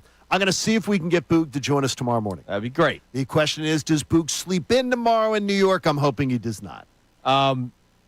Look, whatever. I got to get him up in the morning. Whatever he And wants to do. I gave him a big hug the other day, so he owes me one. Speaking of great baseball people from ESPN, Buster Olney will be joining the show coming up at 8:30 today. I lost the arm wrestling match with Ray Dunn. You did. So By the way, Mike Missanelli show had him yesterday. well, at 11:30. Ray's got pipes. He's got pipes. You don't want to mess with him. I don't want to mess with him. So we got Buster Olney coming up at 8:30 today. Jeff McClain with his regular Tuesday hit at 8:10, and Amy Fadul joins us for the entire 9 o'clock hour. I just saw a tweet, very random here, from a guy named Tucker Franklin, who is a content manager. Tucker McCall. Content manager for the KC Sports Network. Okay. He did the 2-screen setup yesterday because the Chiefs played yesterday on Monday Night Football, and obviously the Royals. He's got like a normal size TV and then like smaller than the one we have here in the studio. All right. Which is what? That's probably only 27 inches, right? That thing looks like something from like a science fiction movie. Yeah. Oh. He put the Chiefs-Saints Monday night game on the big screen and the Royals playoff game on this basically laptop-sized screen. You can't do that. Playoffs? No, you can't do that. Playoffs trump. No, you cannot Week do that. 1 or Week 5 NFL Week 5 football. NFL? I understand in every other circumstance for any other fan base, but the Chiefs are going for a three-peat and they're undefeated. Yeah, I can kind of give him a pass. But the Royals lost over 100 games last year. And I that got game you. is honestly Saints was terrible. Where do you think we would be if the Eagles won back-to-back Super Bowls and were undefeated going for a third? And I'd the Phillies be starved for the Phillies to win one. I can give you an answer. Now, there was a conflict, but the Phillies outdrew the Eagles when the Eagles and the Phillies played when they were in the World Series. The Texans game. When the Phillies were in the World Series, Game 5, yeah. the Phillies outdrew the Eagles. Yeah, because I mean, it's the same thing. It's the same thing. It's not. They're going for a three-peat. Yeah, you could go little screen. Like I Football. agree, I That's would have the unbelievable. playoff game on it, but like, if a Kansas City fan told me I care exponentially more about the Chiefs than the Royals, I would say I get you. yeah, In October. I'm going baseball On the big October screen, 8th, I'm man, floored. Yeah, I'm for floored. a playoff game. All right, so I tease this going to the break, and then we'll get to a call. So, a lot of people are not happy with the broadcast crew of Adam Amin and AJ Pierzynski and Adam Wainwright. I don't think they're good at their jobs, respectfully, but I'm not doing the whole they want the Mets to win. No, I just don't think they're good. I went back and listened to some because I DVR'd them. Yeah. And the last couple of days, been able to go back and if you're saying that there's a total bias. No, there is none. But you could say you're not. I think John Smoltz is really, really good at what he does. Right? Smoltz is great at what he does. I don't think Pierzynski and Wainwright are in their forte. Yeah, I don't think they're biased. I think they're being kind of annoying with some of the talking I just don't points. think they're great. But you want to talk about actively rooting. So I just mentioned the Chiefs and the Kansas City aspect. Royals-Yankees last night. Take a listen to this call from Bob Costas, who, I get it, is a legend, so I don't want to be disrespectful. But at some respect point, his legendary career, yeah, but at some point you go, yo, dude, you got to hang him up. But this isn't hang him up like he's not showing excitement. Like Al Michaels, unfortunately, you watch a Thursday night game, that's actually putting me to bed. It's white noise for he puts me. Kirk Herbstreit to bed. I know. Kirk Herbstreit seems totally disinterested. You hear him on college. Oh my gosh! College Or game of the Saturday week. night He's game. excited. He's all over it. But the Thursday night with Al, it's, he's draining him. God, he's terrible. Here's Bob Costas actively rooting for the Yankees. Hit to short. Witt gets the force. Can they turn two? Yes, they can, and it's just the point we were making. It's not Giancarlo's fault. A near base hit. Couldn't beat it out at the other end. Turns into a double play. Yes, my gosh. Yes, they can. Yes, they can. My It God. sounded like a local team's broadcast. No, but you'd kill your guy for being that much of a homer. Oh, that's terrible. Bob Costas, seriously. Well, at least it wasn't a halftime gun control lecture like on NBC Sunday Night Football where they finally got him to move off of that. I just don't get the. See, like he's rooting there for the it goes Yankees. again. Oh, jeez. That's horrible, man. Or maybe him and Ohtani were talking before the game. He had a certain line of the game. Maybe he's betting the over. That could be it too. Let's go to T Love. T Love, you're on 97.5 The Fanatic. Hey, listen. Good morning, first of all. What's up, brother? Hey, listen. Bryce Harper's a great player, man, and I'm not going to compare him to Mike Schmidt. You know what I mean? Mike Schmidt was a great player. Bryce Harper's got potential to be one of the greatest Phillies ever. The only problem I have is, a lot of us that saw Mike Schmidt, we're not dying off. Okay? T-Love. We're not dying off. T-Love, I am. I consider myself lively, vibrant. I was in grade school and early high school when he was doing his thing in the postseason. We were talking about Mike Schmidt in the postseason, comparing him to Bryce Harper. When I was in grade school and early high school. I mean, come on now, dude. Yes, the people who were watching that, the people who can actually speak to saying, yeah, I remember those games, they're getting older and older. It's just a fact of life. Off. Well, we are. We're not dying off, though. Come on, man. Yes, you are. That is the people who can speak to have seen people. People talk to me about Wilt Chamberlain all the time. I'm like, really? What do you know about Wilt Chamberlain? Do you know about him from history books? Do you know about him from video? The people who can actually speak, which is what I said, that saw him, and that's why I referenced what age I was at the time. They are. Unfortunately, T-Love, the people who can actually speak to it from that are dying off. That's crazy. Mike Schmidt played from 72 to 89, okay? Playoffs. Playoffs. We're talking about playoffs, T-Love. We talked about playoffs. So after 83, so now we're talking about 41 years ago. 41 years ago is we're talking about postseason. He didn't play in the 40s. He didn't play in the 40s. Okay. Yeah, he played 41 years ago. T-Love. Can you answer the Harper question for me? Are you truly appreciating his greatness, or is the weight of the World Series expectations sometimes bring you down a little bit? Harper's a great player. I'm not a fanboy, but I love the Phillies. And I got to tell you, it bothers me with the Phillies that once you get past the possible 4 great starters that we have, pitchers, if those guys don't pitch at least 7 innings, then it's a crapshoot. I don't believe it is. I think that all year long they've been one of the best bullpens in baseball, and I do believe we will see that return to form. I think that bounces back. Now, they may not be lights out like they were for many stretches, but more than adequate. Yep, more than adequate. All right, coming up next, your chance to win $1,000. We reset the show. We have today's headlines with Connor Thomas. And like we do every single Tuesday at 8:10, Jeff McClain will join the show. It's Kincade Salciunas, 97.5 The Fanatic. Fanatic Sports Update.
9:08 tonight. You can hear it live right here on 97.5 The Fanatic, thanks to our friends at ESPN. So it'll be Boog Shambi and Doug Glanville. Yes, Doug Glanville, by the way, one of my favorite childhood Phillies players. Really? I loved him. Yo, same. Dude, number 8. Really? Yes. I loved Rico Bronya and Doug Glanville. Rico. Yeah. I was him and Marlon Byrd. Very nice man. And Boog Shambi's up this morning already in Queens. How about that? He says, thank you, buddy. He'll join us tomorrow at 9:05. We're looking forward to it. 9:05 Boog tomorrow. joins us tomorrow at 9:05. All right. So Boog Shambi I told him to tomorrow, have a good broadcast, and I said, we're carrying the next 2 games on our station. which is really, really freaking cool.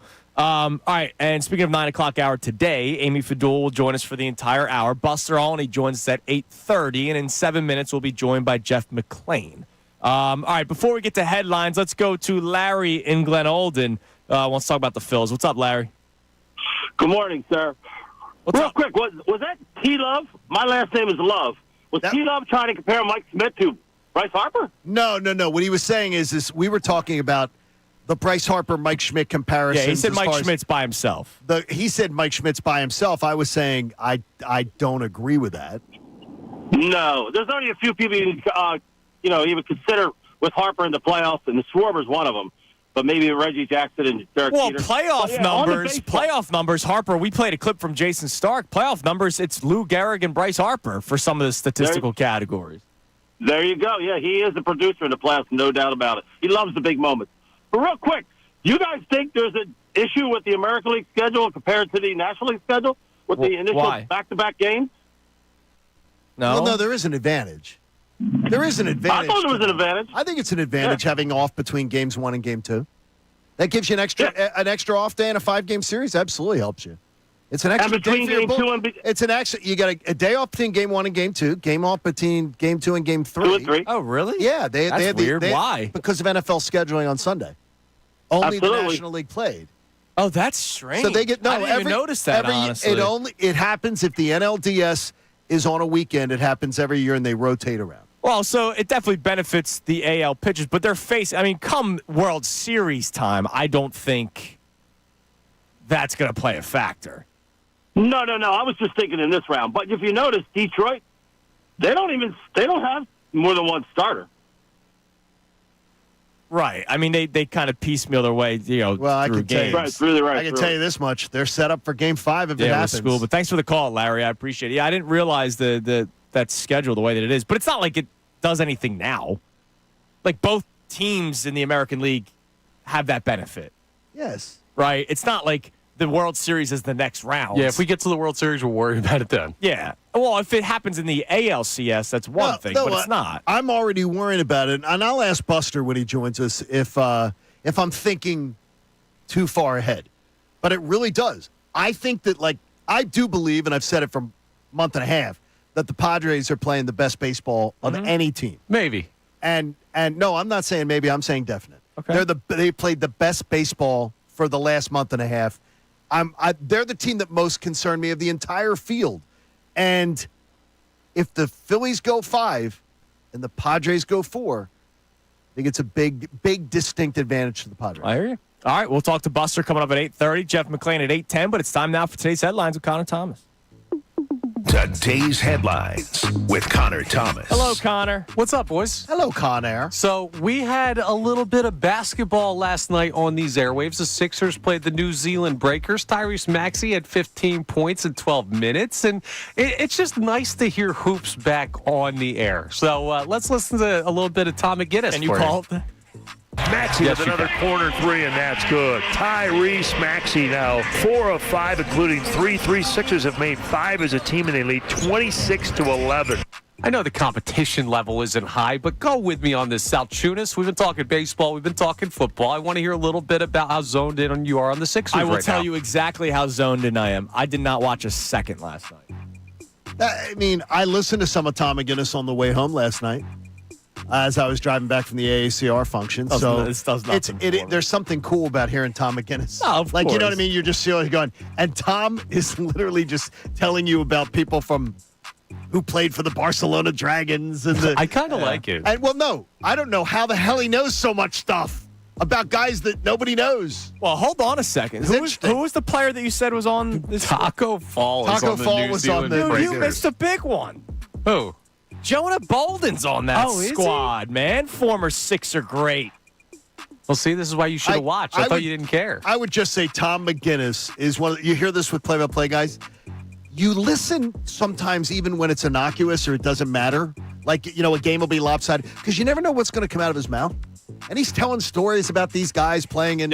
Yeah, he bounced from Barcelona over to Israel and then took a ferry boat over to play in another game. He's got, I don't know where the hell he gets all this information. And then he throws in a two-hand jam in the middle. Our boy Pat Bev's playing in Israel right now. But he does a great job. Yeah. Basketball season right around the corner, and something else basketball related that's coming tomorrow. Have you guys seen what Netflix is putting out? No.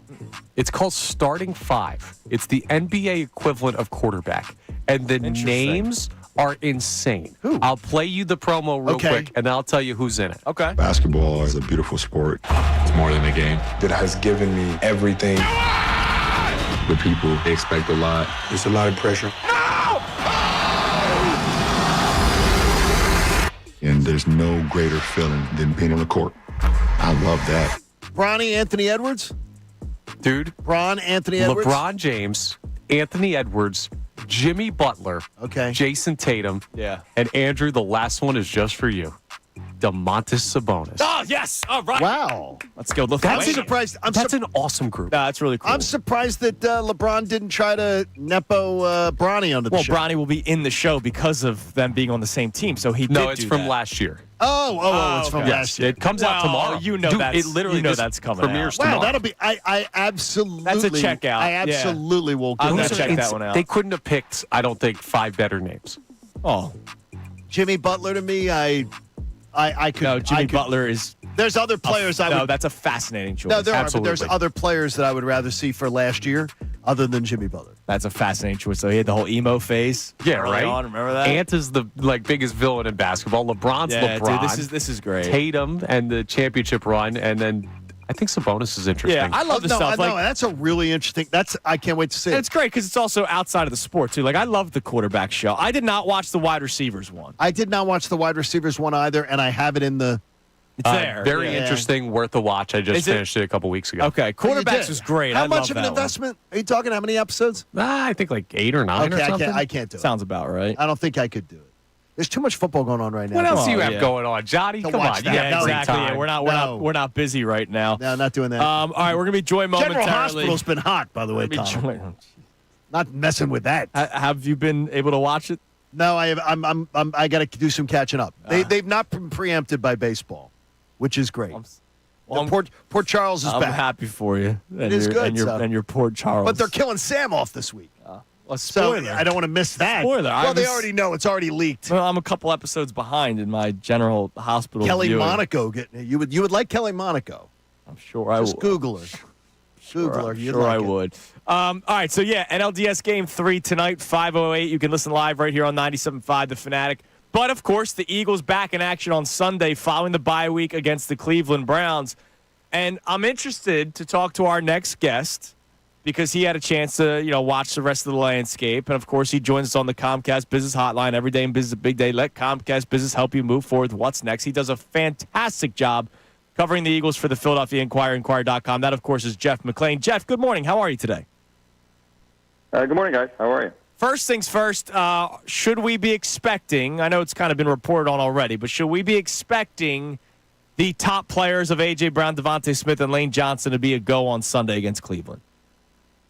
Yeah, I mean, honestly, I've been away, so I wasn't even checking on it, but I naturally assumed that all three were, even, before I left last week, that they were coming back. Lane was up until the last moment. AJ pretty much, wasn't that far off, and Devontae, the concussion, I understand,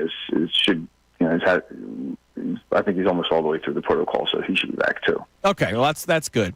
So let me ask you something, Jeff. We've talked about this a lot here on the show, and I would love to get your thoughts on it. I understand winning in football is not easy, and wins are wins, and you need them at any point of the season. We saw the Commanders beat up on the Browns this weekend. for faith level or confidence inside the locker room, forget the fan base for a second. Do the Eagles need to put together somewhat of a similar performance where they beat the Browns? The line's 9. Like where they beat the Browns and you feel comfortable leaving that game. Do they need something like that coming out of the bye week? Well, I mean, I think you could always appreciate a comfortable win, an easy win, and the 2 wins that the Eagles had weren't easy.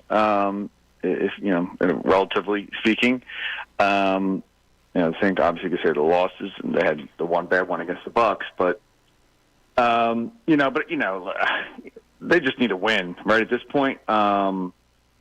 After losing to the Bucks and then having the week off and then seeing, what happened in the rest of the league, although, it'd be stupid to look around too much this early in the season, but they just need to come out and play good football. I mean, that's basically what it is. Cut down on the turnovers, cut down on the missed tackles, play good fundamental football, have good schemes, execute them, beat a team that, is not playing well, obviously with a quarterback that, could justifiably be benched. Over your career, personally, like the way you evaluate the game and watch the game, have style points mattered to you over the course of a season, or is it just win, baby? Because I'm thinking personally, and as just me being a fan, saying the years the Eagles have had their greatest years, they tend to boat race at least 2/3 of the opponents they play. Yeah, I mean, sure, that's fair to say.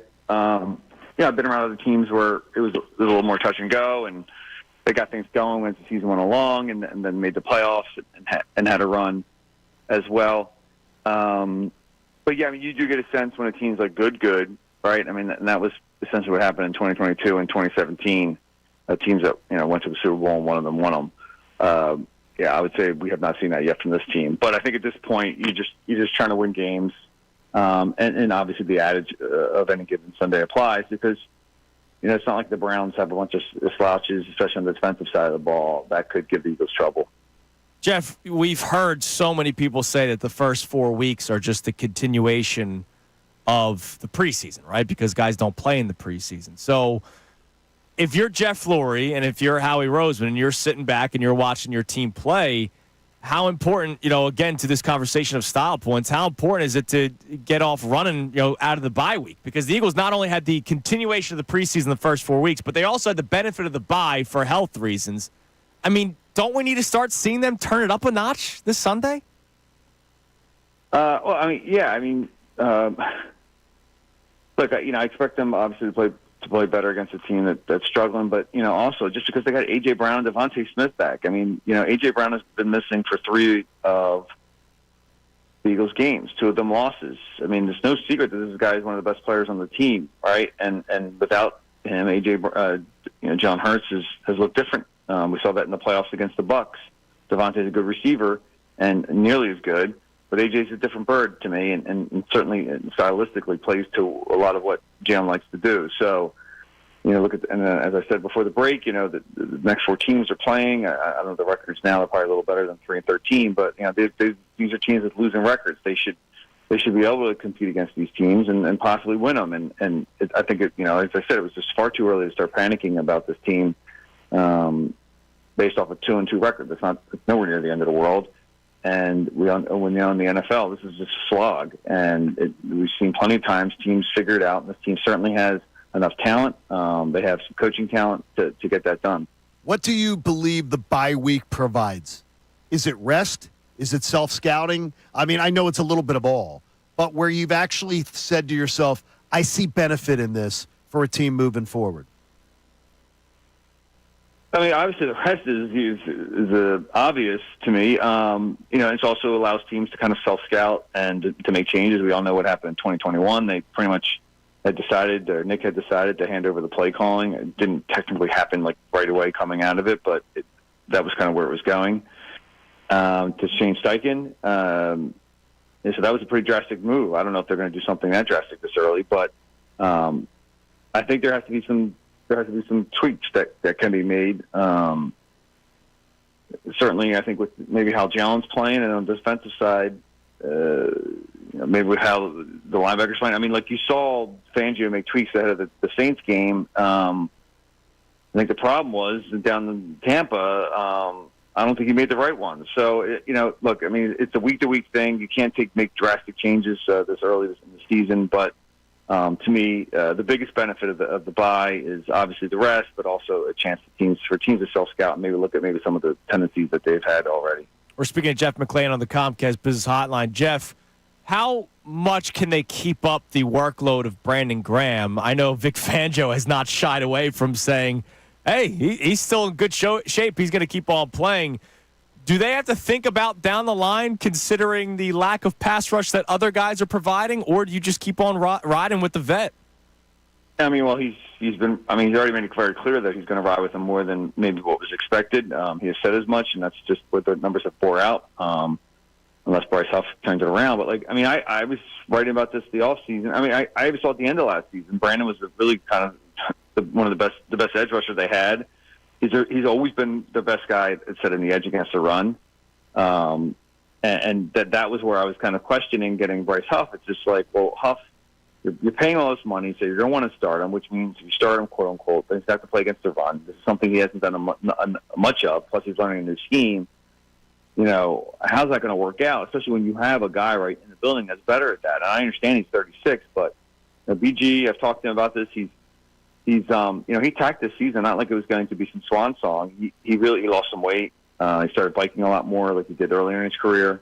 And he's the Energizers are running out there. I mean, like what they've said about him all those years ago, high motor. I mean, it's just the guy does not let up. He's obviously been an ideal Eagle, exemplary player for the Eagles a long time, but he's also still a good player. So to me, they're probably going to have to maybe monitor it a little bit, but I think he's got it in him.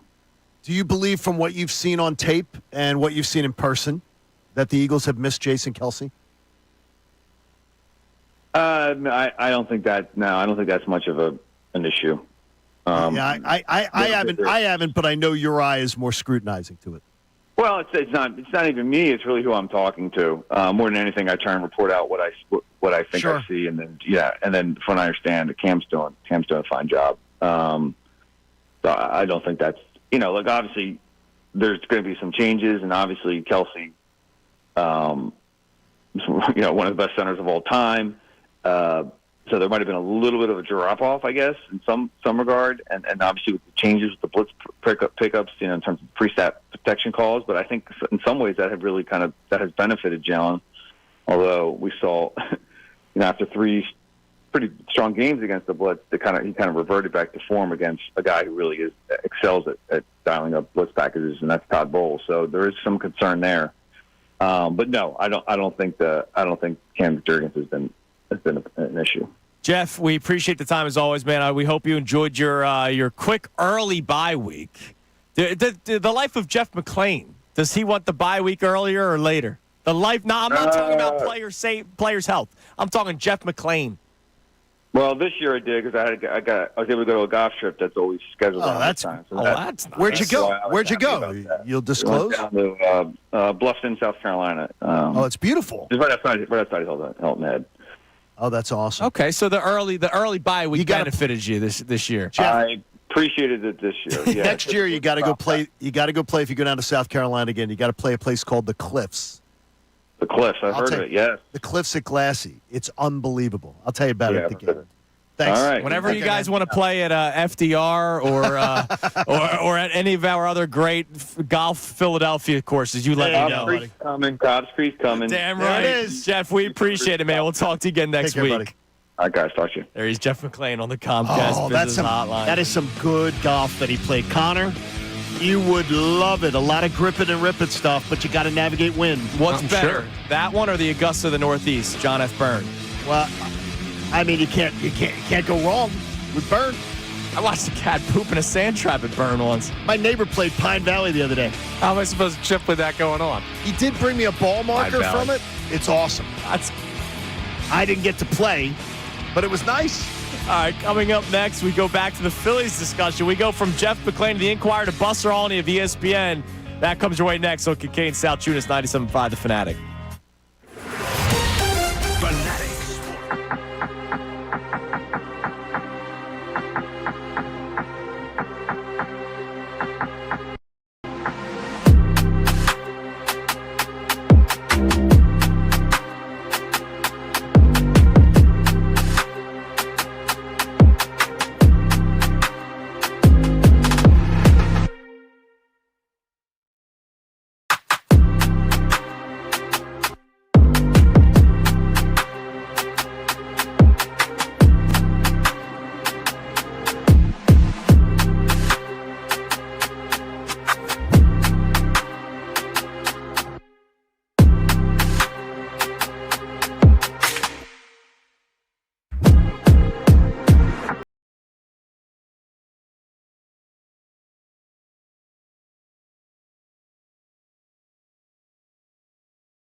By Buster Olney of ESPN.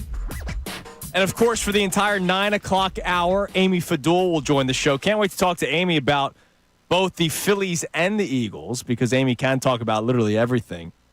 I'm curious to get her thoughts on the Phillies series, how it's played out so far.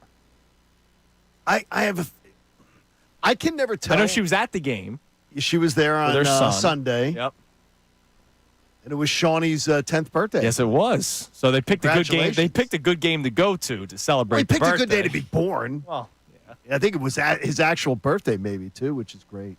But if the Saturday game, that would have been a tough birthday present. No, it's tough. The Sunday game, great birthday present. I'm glad in the lottery. I'm glad that I took the game 2 for Doc and Paul to be able to go, and for Liv and her boyfriend to be right. able to go. Yeah, So that's they perfect. picked a good game. Now, strategy-wise, if it's 1, 2, 6, 7. What's the game you want the most? What's the game you're in a lottery. You got a chance. What is the order you're picking games? 1, 2, 6, 7. You can only get one. I can only get one. Yeah, you can only get one. I want to say game 7, but I don't know. It's not a guarantee that I get it. Then you don't get it. So you can either go your top priority game. You can either say 1, or you can say 7. I'd probably go 1 because that's a guarantee. Well, 2's a guarantee. I went top priority of 2. Second priority of 7. Okay. Then 1, then 6, because 6 would be Eagles Giants. Right. I mean, you don't want to deal with that. Yep. All right, let's head to the Comcast Business Hotline. Every day in business, a big day. Let Comcast Business help you move forward with what's next. From ESPN, does an amazing job. Just an amazing job covering Major League Baseball. And his preseason prediction was Phillies-Yankees in the World Series. Buster Olney joins us. Buster, do we still feel good about that preseason prediction? Yeah, I'm sticking with that preseason prediction because, of course, if it actually plays out that way, it makes me look smarter. Yes. Okay, if I stick with the prediction. If you gave truth serum into me and asked me who's the best team in baseball right now, I would say San Diego is. But, I mean, I do feel after the Phillies, to come back to win Game 2, I do honestly believe that they're going to win the series.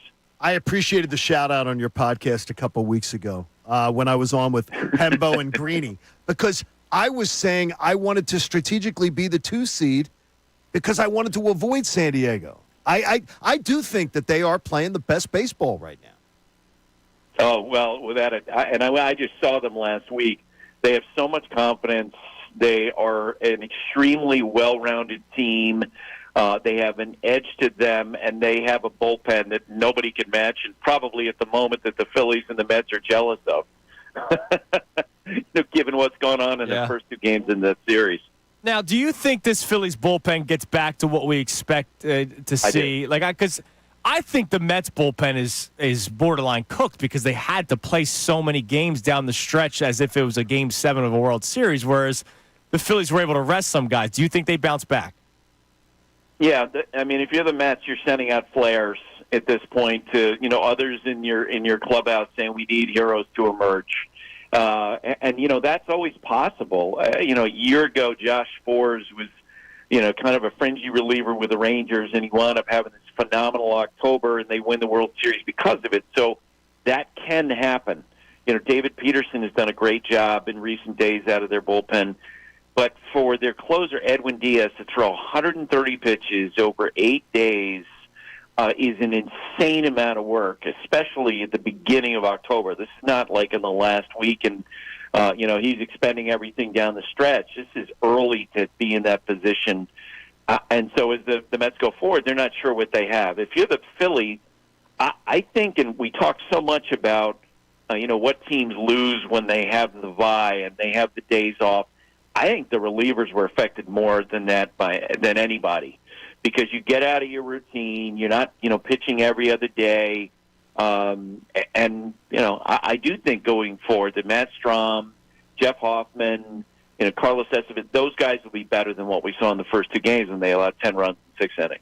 Buster, I sometimes overthink things or think too far ahead, but to me, I think one of the keys for the Phillies potentially winning a World Series is getting this series done in 4 so they don't have to pitch Wheeler twice in the NLDS. Is that overthinking it? No, I don't. Now, there's nothing you can really, you just hope for the best and you hope you get through. But, I mean, that would be at a big advantage because, again, I mean, the Padres are that good. And I do think they're going to survive the Dodgers, who, have to hit their way past some of their pitching concerns. And now, we don't know if Freddie Freeman's going to play anymore in this series, and he's such a big part of that lineup. The Padres are just playing with so much confidence. And so I think you're right. The more that you have Wheeler, a guy who can miss bats, against the best teams, he's probably he and Skubal are the two starting pitchers that every manager would love to have in this postseason right now. That would be a big plus for them. What did you make of what seemed to be a benching of Alec Boehm, and then he was obviously brought back into the game to pinch hit and stay in the game for Edmundo Sosa? He'll be back in the lineup today. What did you make of that? Yeah, it was interesting, and because you guys know Rob Thompson, he's very even keel. He's not going to overreact. I think that was, I didn't hear this from Rob directly.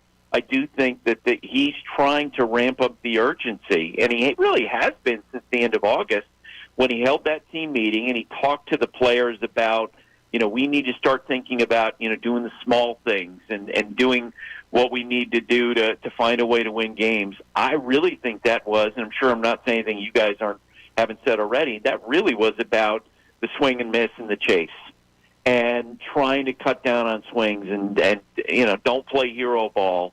Maybe that manifested a little bit the other day in Game 2 and got everybody's attention. You did feel like, especially when they got down, that the Phillies players at some point who had to live all winter with the fact that they blew that series against the Diamondbacks, they probably begin to dig just a little bit deeper, thinking, "Oh my God, we're going to have this happen again. We're going to lose 2 games in a row at Citizens Bank Park again." And they dug in a little deeper, and maybe the Boehm situation sort of helped reinforce that urgency to them. It sort of felt like a dad who says, "You are grounded for the week. You are not going out, young man." And then Saturday night says, "All right, son, you can go out. Go hang out. I know I told you were grounded." Because, I mean, he didn't even the benching lasted 5 innings. That didn't make sense to me. And then he goes up there and sees 3 pitches in 2 at-bats. Yeah, I'm going to be curious to see, as they go forward. This clearly has now become the barometer for success for this team is, can they get away from having that? I'm sure you guys have seen the numbers that during the course of the year, they had more chase than any team in the majors, 32.1%. And that's what they did in Game 1.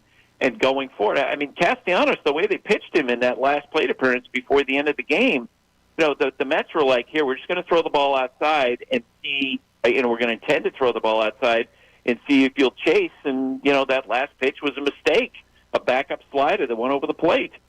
Yep. Buster, could you just take a moment and speak on the greatness of Bryce Harper? Like, you see what this guy has done ever since he's come to Philadelphia. Remember the big moment in 2022 against the Padres, another incredible playoff last year before the NLCS, and, of course, what we saw in Game 2 of this series. What does Bryce Harper mean to baseball? And when you watch him, like, where does he rank among other top players in the history of the sport with what he does in the playoffs?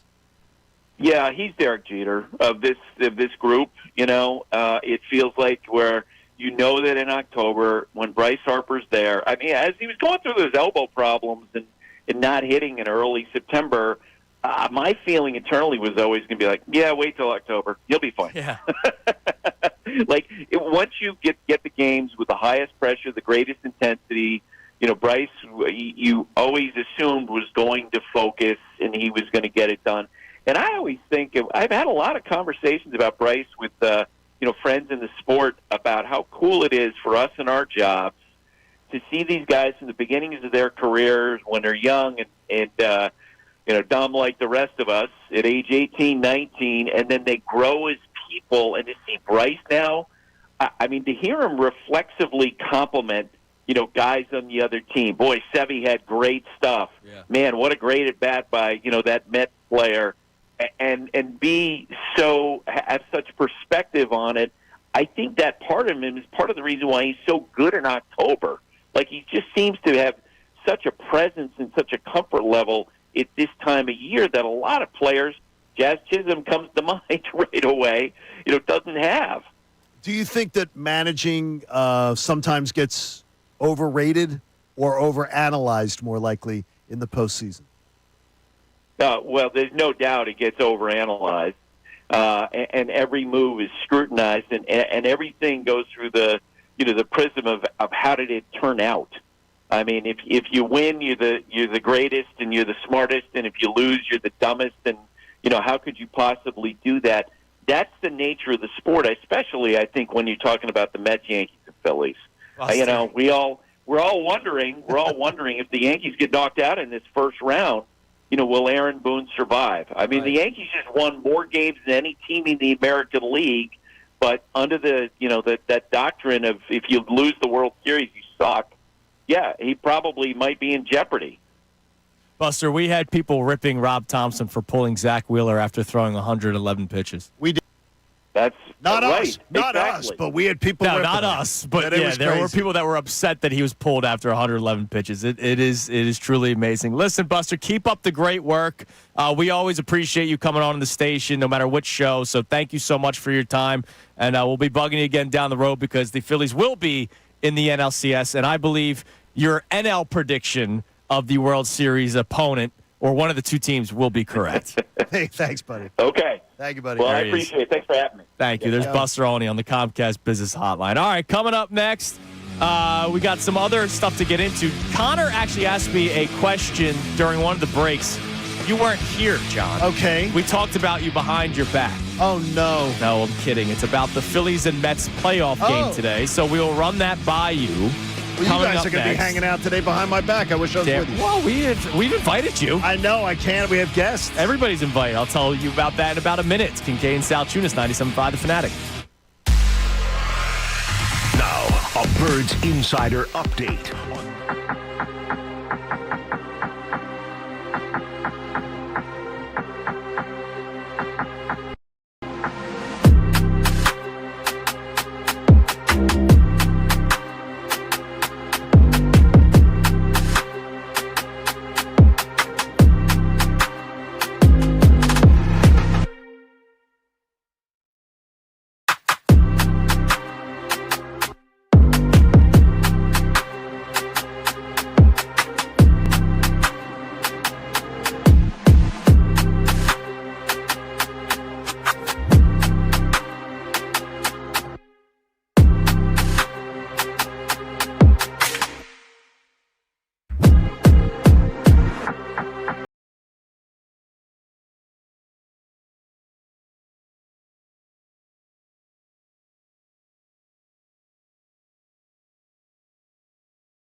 today.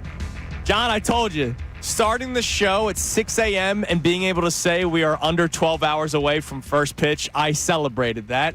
And we are even closer. It is 9 o'clock now. We are getting closer and closer to first pitch. We are 8 hours away, and you can listen to the game here on 97.5 The Fanatic, which is an absolute treat. So make sure you check that out. Boog Shambi on the call, and he will be joining us tomorrow at 9:05. He's already up this morning, though. So about, doing his prep, so about he's 24 already. hours from now, we'll speak to Boog. But for the entire hour today, we get to talk to Amy Fadul. Amy, good morning. Hey, guys. Good morning to you. First off, happy birthday to your son. Thank you. How fun.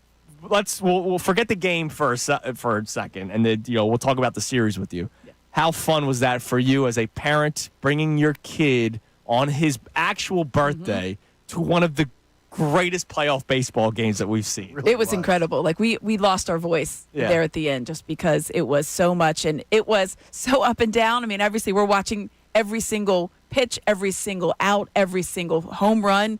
Right. Just thinking, this is it? Is this how we're going to watch this game?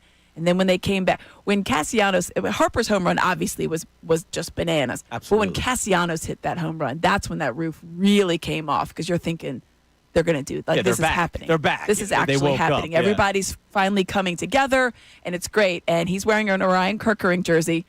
You don't see it a lot. It's his favorite guy. He loves that guy. I don't think I've ever seen one, except on Kerkering. Yeah, there you go. It was like him, and if like Kerkering's mom was in the house, that would be it. I don't think I even saw his dad wearing one last year. Might not I don't have been. think he wore one. They may have not been sold yet last Exactly, I don't year. think so. We had to get it made. He loves Orion Kerkering, so when and it was going well. Then when he gave up that home run, my kid was like, "You can't lose on my birthday." And I said, "Have faith, buddy. We got some helmet ice cream.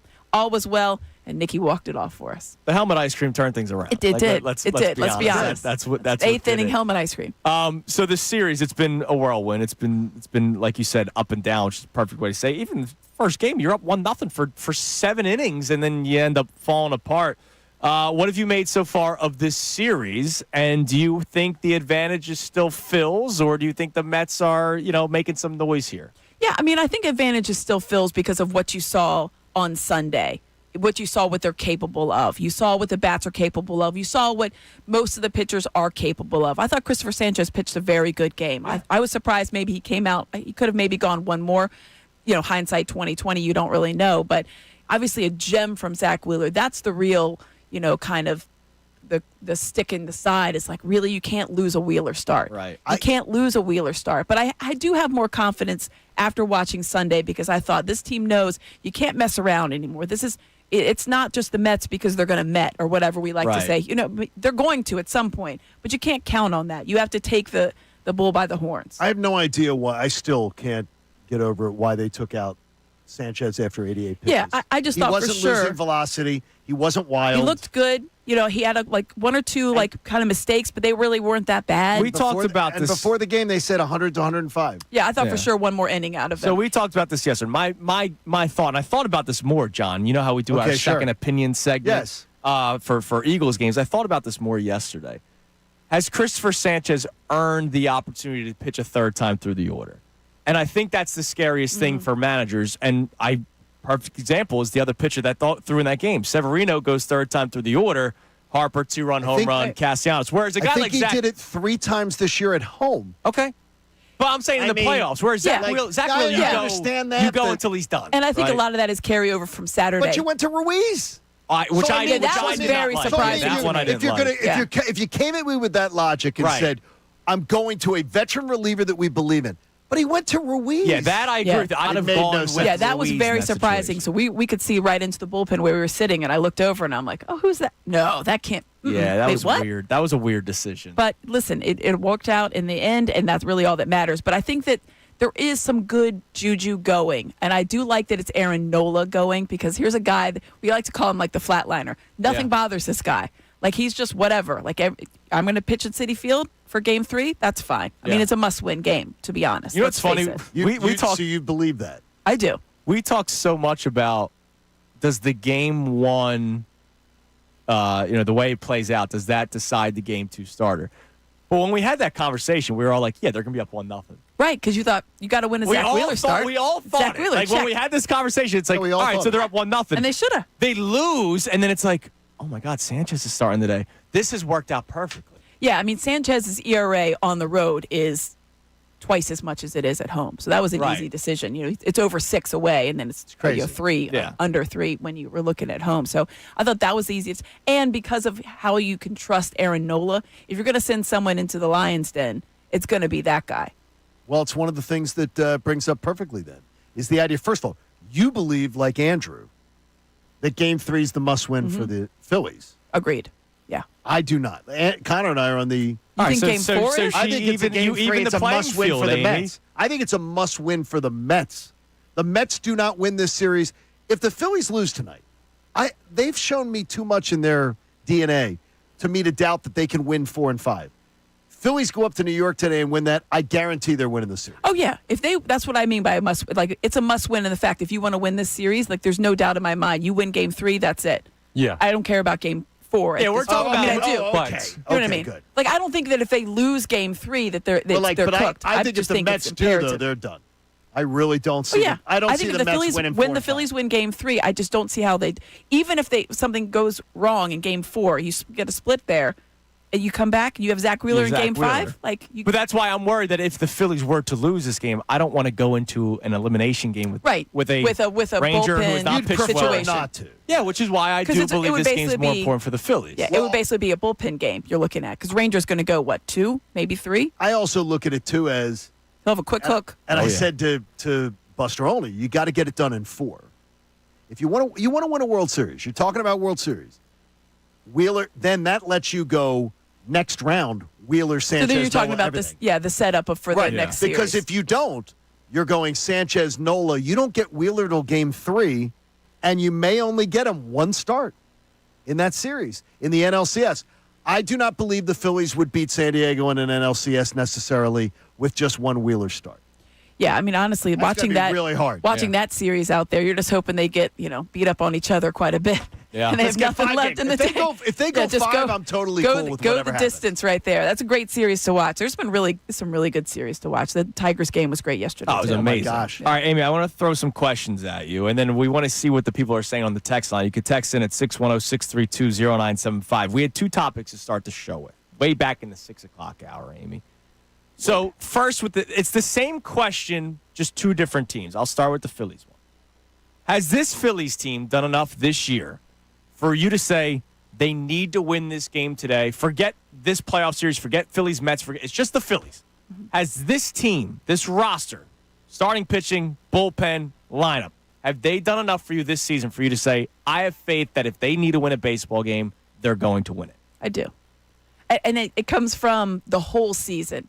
I think a lot of it, when you're thinking about any kind of doubt, if you have any doubt in that sentence that you're saying, it's because of how you've seen how the season kind of ended. Right. So the bats went cold. Some of the bullpen issues, some of the starting pitching issues that you're thinking, oh, I don't know. It seemed like, and I think that's a little bit of PTSD, honestly, to come over from the Eagles season too. Of course. Where you're thinking how that season ended, and they're like, oh no, we can't have that again. I just think that's just the ebb and flow of a 162 season.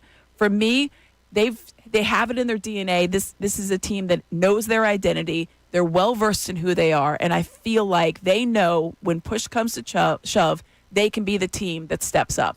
I have no doubt in my mind that they have the guys that can do it. Is it across the board, every single guy? No, I don't have faith in every single player, but I think as a collective, yes, I do. What do you think about Rob Thompson and the handling of Alec Boehm's benching the other day? And do you consider it a benching? It was. I mean, let's be honest. That was a benching.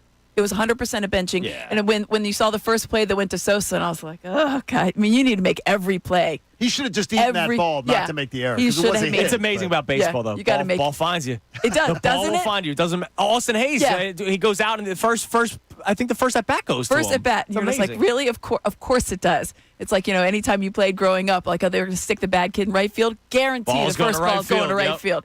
So so I thought that was but it was a benching. And listen, I thought Topper has done a good job. That first game, not on him in any way, shape, or form, right? The people that were called, I was like, come on. Like, he can only do so much. He puts them in situations. He had quick hooks when he needed to, which I thought was really well managed as far as, like, trying to stop the bleeding. Nothing was stopping it, let's be honest. But I thought this was good. Listen, he needs to send the message to the guys, like, listen, this is not messing around. This is not August baseball. This is not July. This is October. And everything counts now. Every at-bat counts. Every single out counts. Every single ball that comes your way counts big time. Yeah, absolutely. Now, that Phillies question I asked you. Yes. Same thing. Same words and all. This is where we're setting you up. Eagles. Do you have the faith in the Eagles where you say, no matter the opponent, spot, it's the players, it's the coach? No. I say no as well. Yeah. And that sucks. I know. Isn't it a bad? Like, as soon as I knew where you were going, I was like, don't say it. Don't say it. Because I don't want to. You don't I don't want They're to so feel that way. talented, but they've not Across done anything. the board, you just look at everything, and you're hoping. And the thing is, even when they win this weekend, and I think they will, because that Browns team is atrocious. They better. But exactly. And you're thinking, like, of course. Is that going to be fool's gold because it's a 1-4 Browns team coming in there? Like, when do you get jazzed about this team if on this little run right now, the next couple of opponents have combined 5 wins? Yeah. I mean, that's terrible. And I think that the Bengals are better than their record, to be honest, yeah. obviously. And that game against Baltimore was ridiculous. Right. That was the game of the year. I mean, it was just, you have perfect quarterback ratings across the board. But it's going to be, at the end of it, you're still going to be holding your breath, even after this little 4-game stretch, even if they win 3 of the 4. What do you think is the greatest benefit to them having the bye week this past week? Other than the fact that we're getting the healthy guys back, that we didn't have to potentially miss them for another game. What do you think is the greatest benefit? The self-scouting? Yeah, no, I think mentally they were going down that path. You know, we've talked about it on the show, I think it was last week or the week before, when we were talking to B. West at Brian Dawkins' event over the summer. He said you can't have a slow start because that's going to creep back up. Because I've been in locker rooms, I know that. I think and when we looked at it, let's be honest, 4 weeks in, you're thinking you don't want to buy. For this team, it was a perfect time. It was like a reset button of like, listen, you guys have to take this seriously. Like, this is happening. You're going to backslide into this, and it's not going to go well. So I thought the timing of it actually has worked out pretty well. Health, obviously, is the number one thing, Absolutely. but for mentality of this team of like, you got to get right. Like, you got to get your head back on straight. I also think, though, the 2 veteran coordinators and their staffs self-scouting against each other might prove much more beneficial than last year. Could be, yeah. Yeah, I mean, honestly, Fangio's unit was the tackling was really poor in that Buccaneers game. These are fundamentals, and you can't have that in week 4. You can't have poor fundamentals in week 4. 17, maybe you're going to getting tired or whatever. No, not week 4.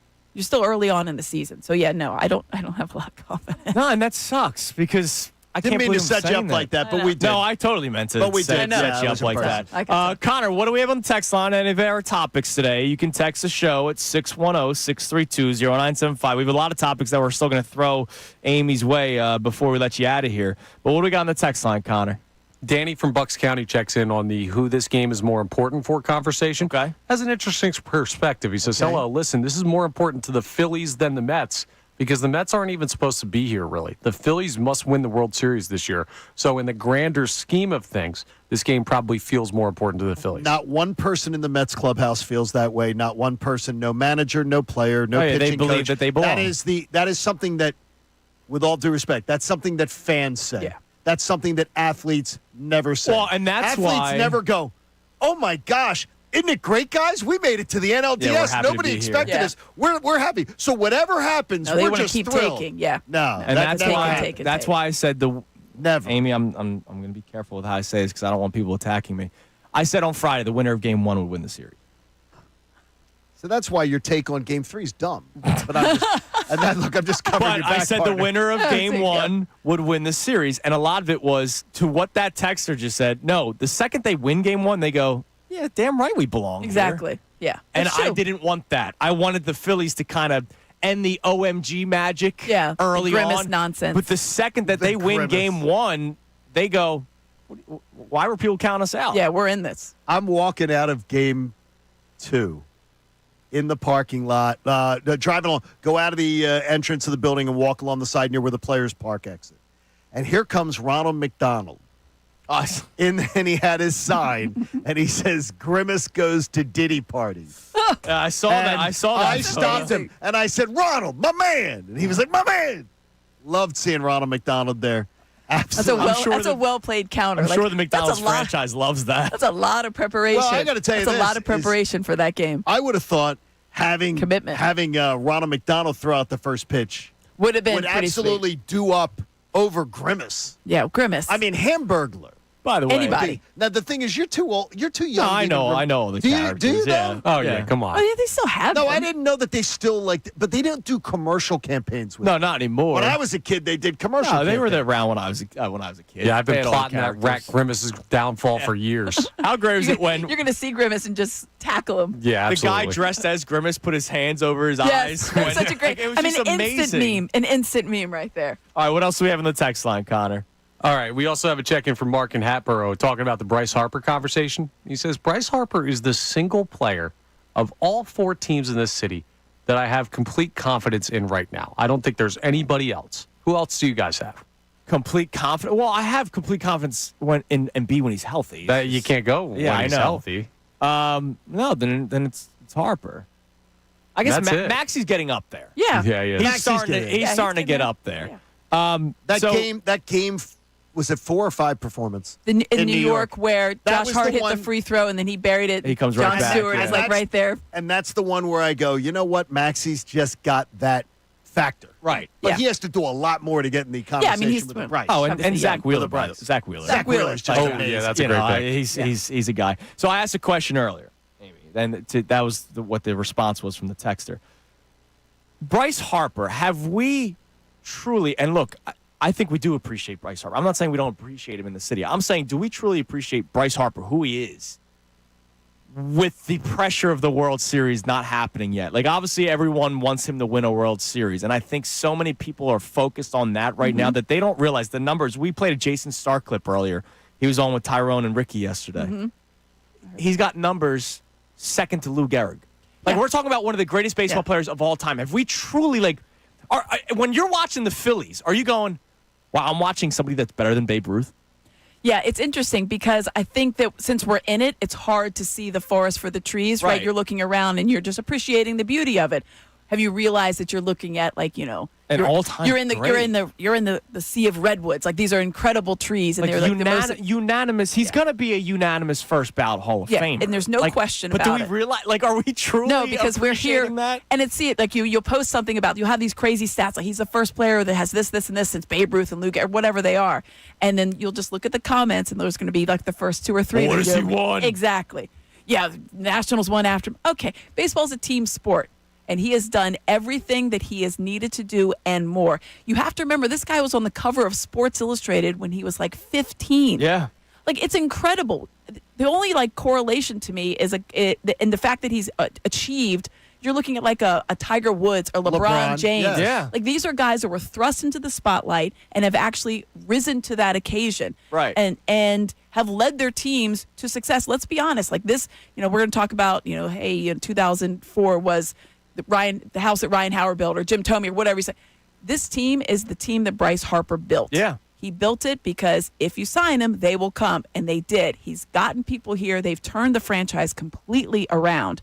And I know you want that World Series.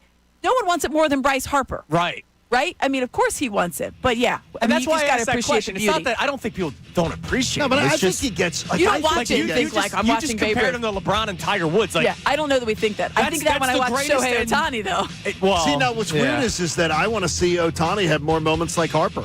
Oh, absolutely. Oh, yeah, because he's never been in the postseason. Right. I mean, I want to see before I compare him to Harper. Could you imagine a Harper Ohtani NLCS? I would love every minute of it. I need it. And you know what? Jack I into would my bet. veins. I would bet money right now that we'd see more Harper moments.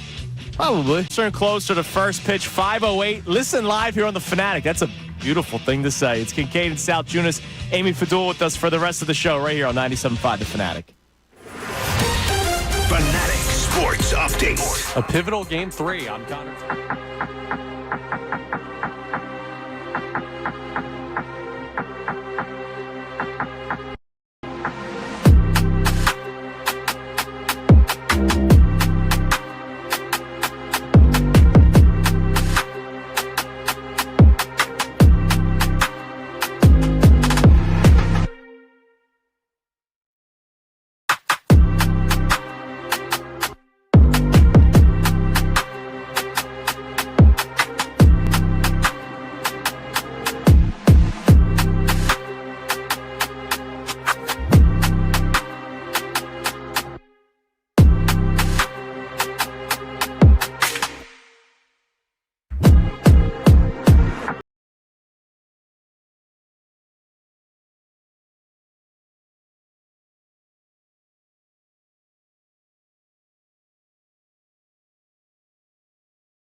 Kincade Salciunas, 97.5 The Fanatic on this game day Tuesday morning. Amy Fadul in with us for the entire hour. I read a fascinating story during the commercial break. Do tell. And we'll preview tonight's game in a second. But did you see what happened to Walker Buehler over the weekend? No. Dodgers pitcher. He will be pitching tonight. Correct. He was robbed of a $100,000 watch. He was at a horse track. Apparently, where he grew up, he was really big into horses. Okay. So he was at a racetrack. Oh, so he's at a racetrack. Sorry, okay. yes. He was at a racetrack. You can call it a horse track. No. When I'm thinking of horse track, though, I'm thinking of like you're at a place like a farm or something. No, okay. He was at a racetrack. Okay, he's at a racetrack where you're gambling and everything. He was at Santa Anita Park in Arcadia. Beautiful. Okay. He was robbed $100,000. The story, I read it on the Channel 7 ABC. Out of New York. And it's very confusing because they mentioned that his sleeve was rolled up and the watch was taken. He was there with his wife. His sleeve was rolled up and the watch was taken. Okay, Did the clasp come off? That is very suspicious. Wait, whoever pilfered this is impressive. Tinfoil cap. He lost the bet. I think it's Channel 6. That's what Channel I'm saying. 7 ABC LA. That's what It I'm is saying, Channel 7 too. LA. You lost. yeah. No, I don't think that's a tinfoil hat. He lost, right? He lost the bet. That's like, He bet the watch? that's my guess. And now he's claiming that he got robbed. Do you have to file a police report?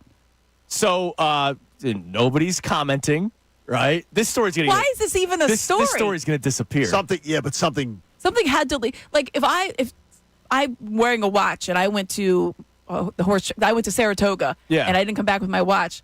Who am I telling? Why is this a story? How do we know this? What happened? You mean for insurance, maybe? Yeah, that's only. I mean, you can't. There's. How do we know this? Why did it come out? And honesty is. This is crazy. Christina's family has a horse track over in Jamaica. Okay. And she says literally she will never bet on horses. Why? Because of all the stuff that goes on. Oh, listen. All the crooked stuff that goes on and everything. No. The element is crooked. No, it is not.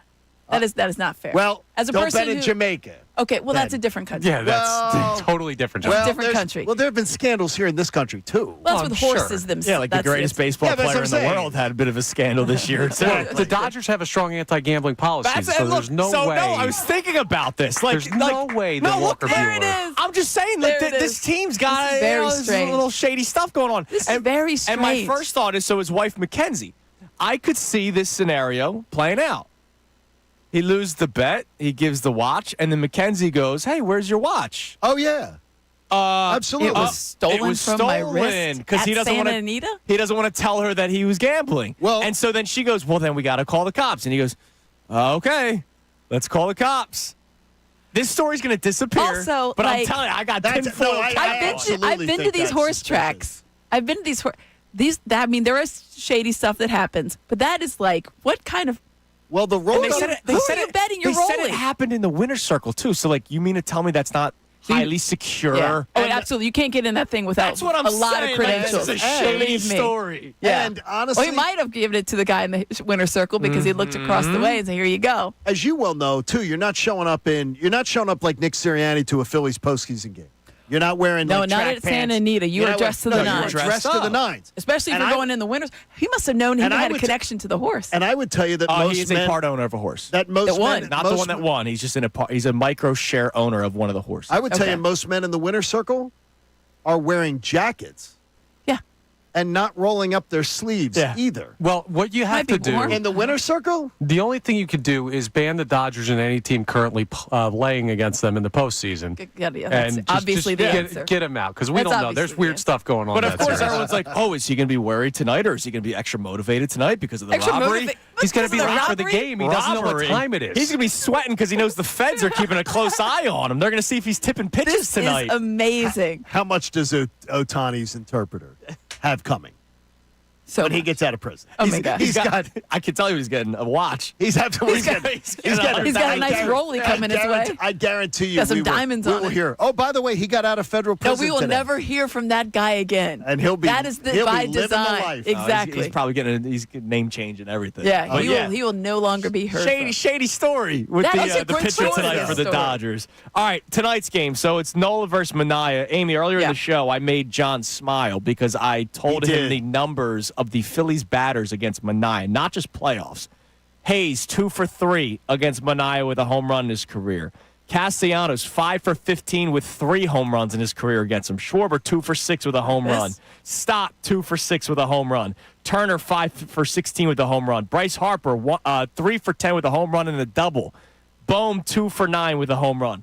A lot of success against Manaea. A lot of home runs. Yeah. I love that. Me too. I think I think they're going to be loose. I feel like I was talking with Shawnee, and he was like, I think they're going to be really tight. I think they're going to be nervous. And I said, I don't think so.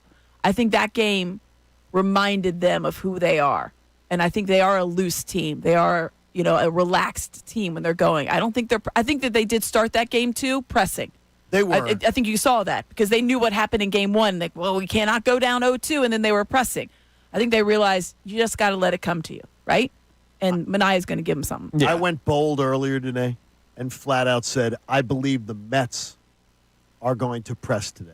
I think the Mets are going to be more likely to be the tight. I think the Mets are more likely to be the tight team today. I said earlier, team total is 3.5 for the Mets. I think it's under. If Nola, I think the bullpen. That'd be beautiful. I think the bullpen bounces back tonight. The bullpen showed signs of life last game out. Yeah, signs of life. Certainly better than game 1. What's the Phillies number? It's the total 7. So I'm guessing it's 3.5. Probably also 3.5. Yeah, which I would take over. I would take the over. So now I will say, for fairness, on the flip side, here are the Mets players' numbers versus Nola in their career. Nimmo's batting .250, 52 at bats, a triple and 2 home runs. The rest were singles. Now there's some boppers in here. Alonso is batting .320 in his career against Nola with 5 home runs. Starling Marte is batting .355 and 31 at bats with a home run and 2 doubles. So they do have some of their boppers that have had success against Aaron They've seen him a Nola. lot. Yeah, they have. But then there's other guys that are like, Vientos has only faced him 3 times. But That's good. That guy can't kill him anymore. He freaks me out. I had flashbacks of all the guys. I had flashbacks of Jeremy Pena. Yeah. Remember in the World Series, Yes. youngest player. And now all of a sudden I'm seeing it through 2 games Vientos came already. through again. I was like, you got to be kidding me with this kid. But they've had some success against Nola, their offense. I have great confidence that Nola has been so good in division clinching games, wild card games, NLDS games. His demeanor really fits well for the postseason. He doesn't get too high. He doesn't get too low. He just goes out and he pitches. If he's finding his spots and he's, obviously JT's going to try to call a good game. They've done their homework on this team. They did that all yesterday. They worked through everything. They're going to be as prepared as they're going to be. And I think that's good. You mentioned JT. I talked about it yesterday. The boys did not agree with me. I think JT gets a bit of a free pass. He's not doing anything. And we talk about all the other Hard guys that are position to play. struggling. He is not doing anything at the plate. Yeah, he has definitely struggled offensively. But he never takes shrapnel. Everybody else That's takes because you shrapnel. Yes. I expect my catcher that is one of the highest paid in the game to be delivering and to be. Yeah, I think offensively you take what you get from him. I feel like you give him a pass because you know what he does when he manages that rotation, manages the bullpen, and obviously defensively. But you're right. Like, he obviously needs to do more. I don't think that there's anybody say that, but I hear what you're saying. Like, You shouldn't never he be hear about. No, you don't. Yeah, he's but also like done. He's also an extension of the pitching game in some way, and this staff has been so good this year. He gets credit for that. Like he may be the most valuable, most versatile player to this team just because of how he affects both the offense, the defense, and the pitching staff. But he's not affecting. I get you, and he gets all the flowers. He gets all the flowers and bouquets for that. But what does that have to do with him chasing balls that are? They didn't even 2 at bats. They got him out the other day. They did not throw a ball. They did not throw a ball in the zone, and he got out both times. It gets you grace based on the other stuff you do. It doesn't mean that he doesn't have to perform based on contract. Agreed. Now, is Bohm back in the 5-hole for you? Yesterday we did an exercise. We did the Thompson lineup and the individual lineup. Okay. So Thompson is going to put him back in the 5. Yeah, he is. Like, you know that's Listen, happening. And I appreciate that. Rob Thompson is who he is. Yeah. He is that guy. He's been that guy. He is a player's manager. He backs his guys. When Castellanos was absolutely epically struggling. Yeah. You take him out, give him a day? Nope. Not going to do wants it. to play. He's stuck with everybody until they really force his hand. And he's not good. Alec Boehm is a significant part of this offense when he's going. He's a doubles machine. He's an RBI machine when he's going. You just hope that little wake-up call. And when he came in on game 2, and I thought, you can't have a 3-pitch at bat. There it was. But you got to be better than that. You got to be better than that. Yeah. And if you get another chance, he'll have a quick hook. I don't think that there's any doubt. Like, if it's not going well, and Alec Boehm is, he's coming up and he's doing the 7th inning, miserable and he's 0-3 or whatever, and he's having that body language. Yeah. So He'll where pull would you it. bat him? Because I think we all had him drop to 7. 7th. But I'd then put you're him moving Real Muto to 5th because you got a lefty tonight for the Mets, so He's you're not gonna putting get- Stott up. He should get better pitches to hit. Yeah, I mean, but agree. so So the Real thing is, if Muto, you- so that yeah, pays if Real off. Muto is a be your 5-hole negative hitter. or is a 0, well, so is Alec. You know what I mean? No, but I'm Like, saying give him better. I would have better. Yes, 'cause you're also gonna have- getting better pitches to hit potentially at 5. you so should see more. JT should after, be able to do yeah, more. you should see more Yeah. after those guys. Yeah. It seems like a long time ago that Alec Boehm was our cleanup guy. Isn't it incredible? You're all-star. Something- You're all-star something- third Like, baseman. the guy was like something gnashing happened. home runs. Something yeah, happened. I don't know. He has one double since what? He was a August- doubles RBI August- machine. I think he has one since August 10th. Yeah, it's been a while for tough. Bomer. All right, coming up next, we got the Kincade Salciunas Key 3, and we'll get our final thoughts on Game 3, NLDS tonight. Oh, man, I can't handle it. We'll be right back, 97.5 The Fanatic. Tyrone Johnson. Right now.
Inside the Fanatic.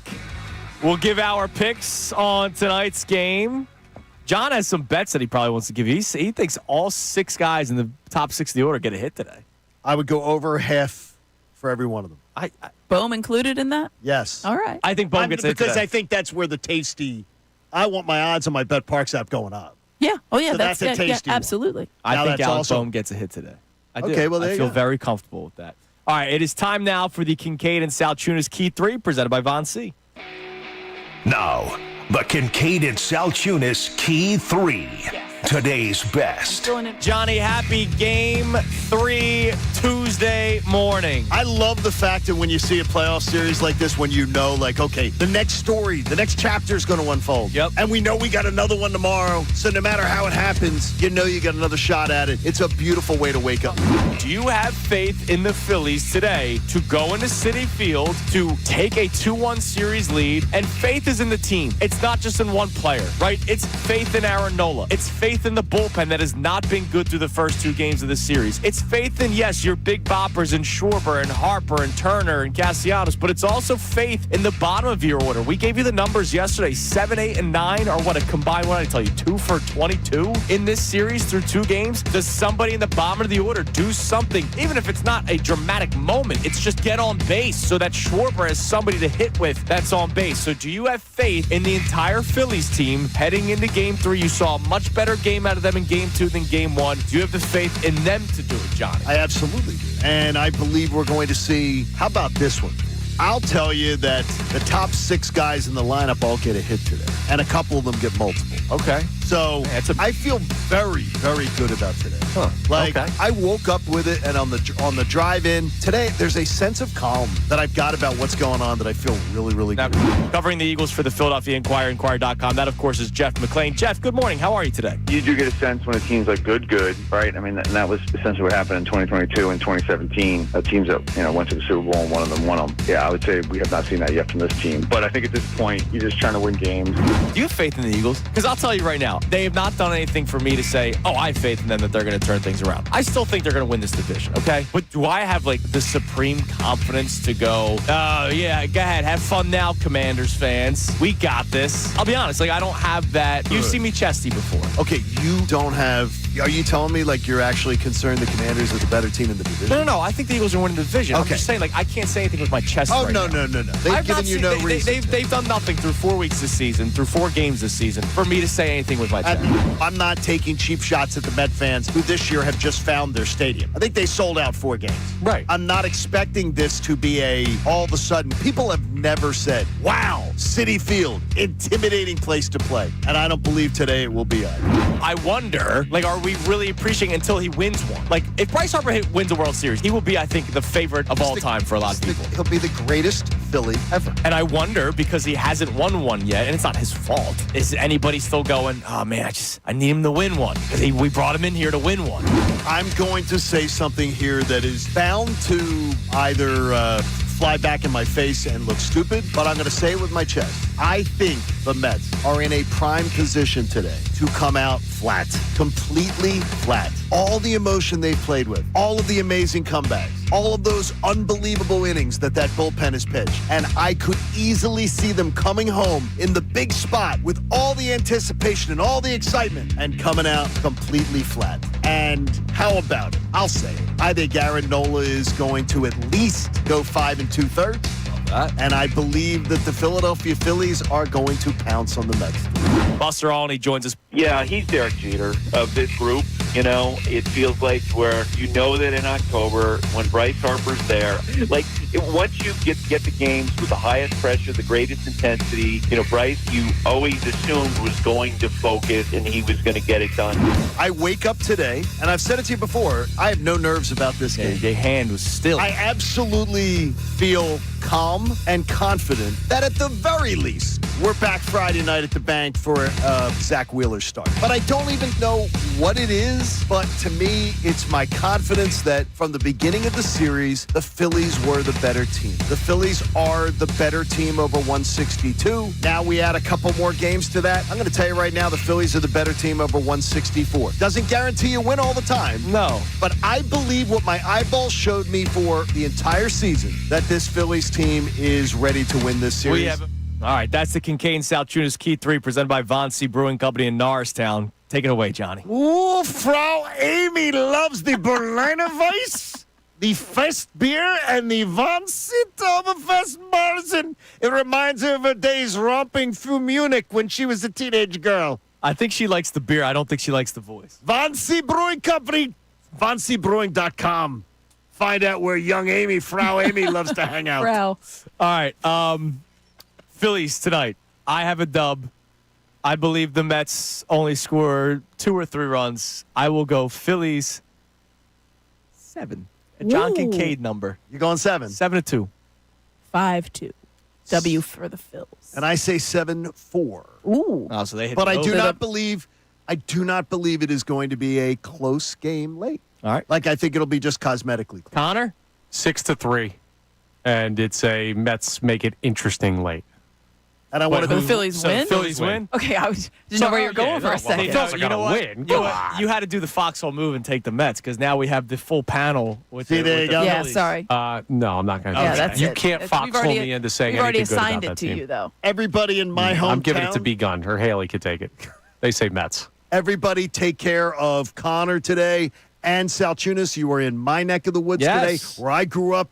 Going to have a great time at Barnaby's. Yeah, we'll be at With the friends Barnaby's from in Corona. Havertown. $4 Corona, Corona Premier, Corona Light. We got you covered. And 50 Red October T-shirts and a signed Nick Castellanos baseball to one lucky winner. Hey, support life-saving cancer research. Join us and our generous partner, Pierce Phelps Bryant Heating and Air Conditioning Contractors. Make a donation today to the American Association for Cancer Research. You can do it at 975thefanatic.com/AACR. I'm living proof. Cancer research saves lives. Amy, what's the rest of the schedule for you today? I'm going to join Ricky. Well, I'm going to fill in for Ricky. I'm on Best Show Ever from 4 to 5. From the Ricky Studios. From the Ricky Studios. And then we have Birds Huddle tonight. Talking Eagles is obviously coming off the bye week. And then tomorrow, I am filling in for one Mike Missanelli and Thursday. So I'll be here with Bill Colarulo 10 to 2 tomorrow and Thursday. That's right. How hard is that for you doing the Birds Huddle while the Phillies playoff games? Honestly, I just want people to, when they do live, I just want to flash up my phone number. Like, just call me. Let's talk about why you're watching Yeah, it. exactly. Let's talk about it right now. Amy, thank you as watch always. it on a replay. Exactly. Damn That's right better. you could.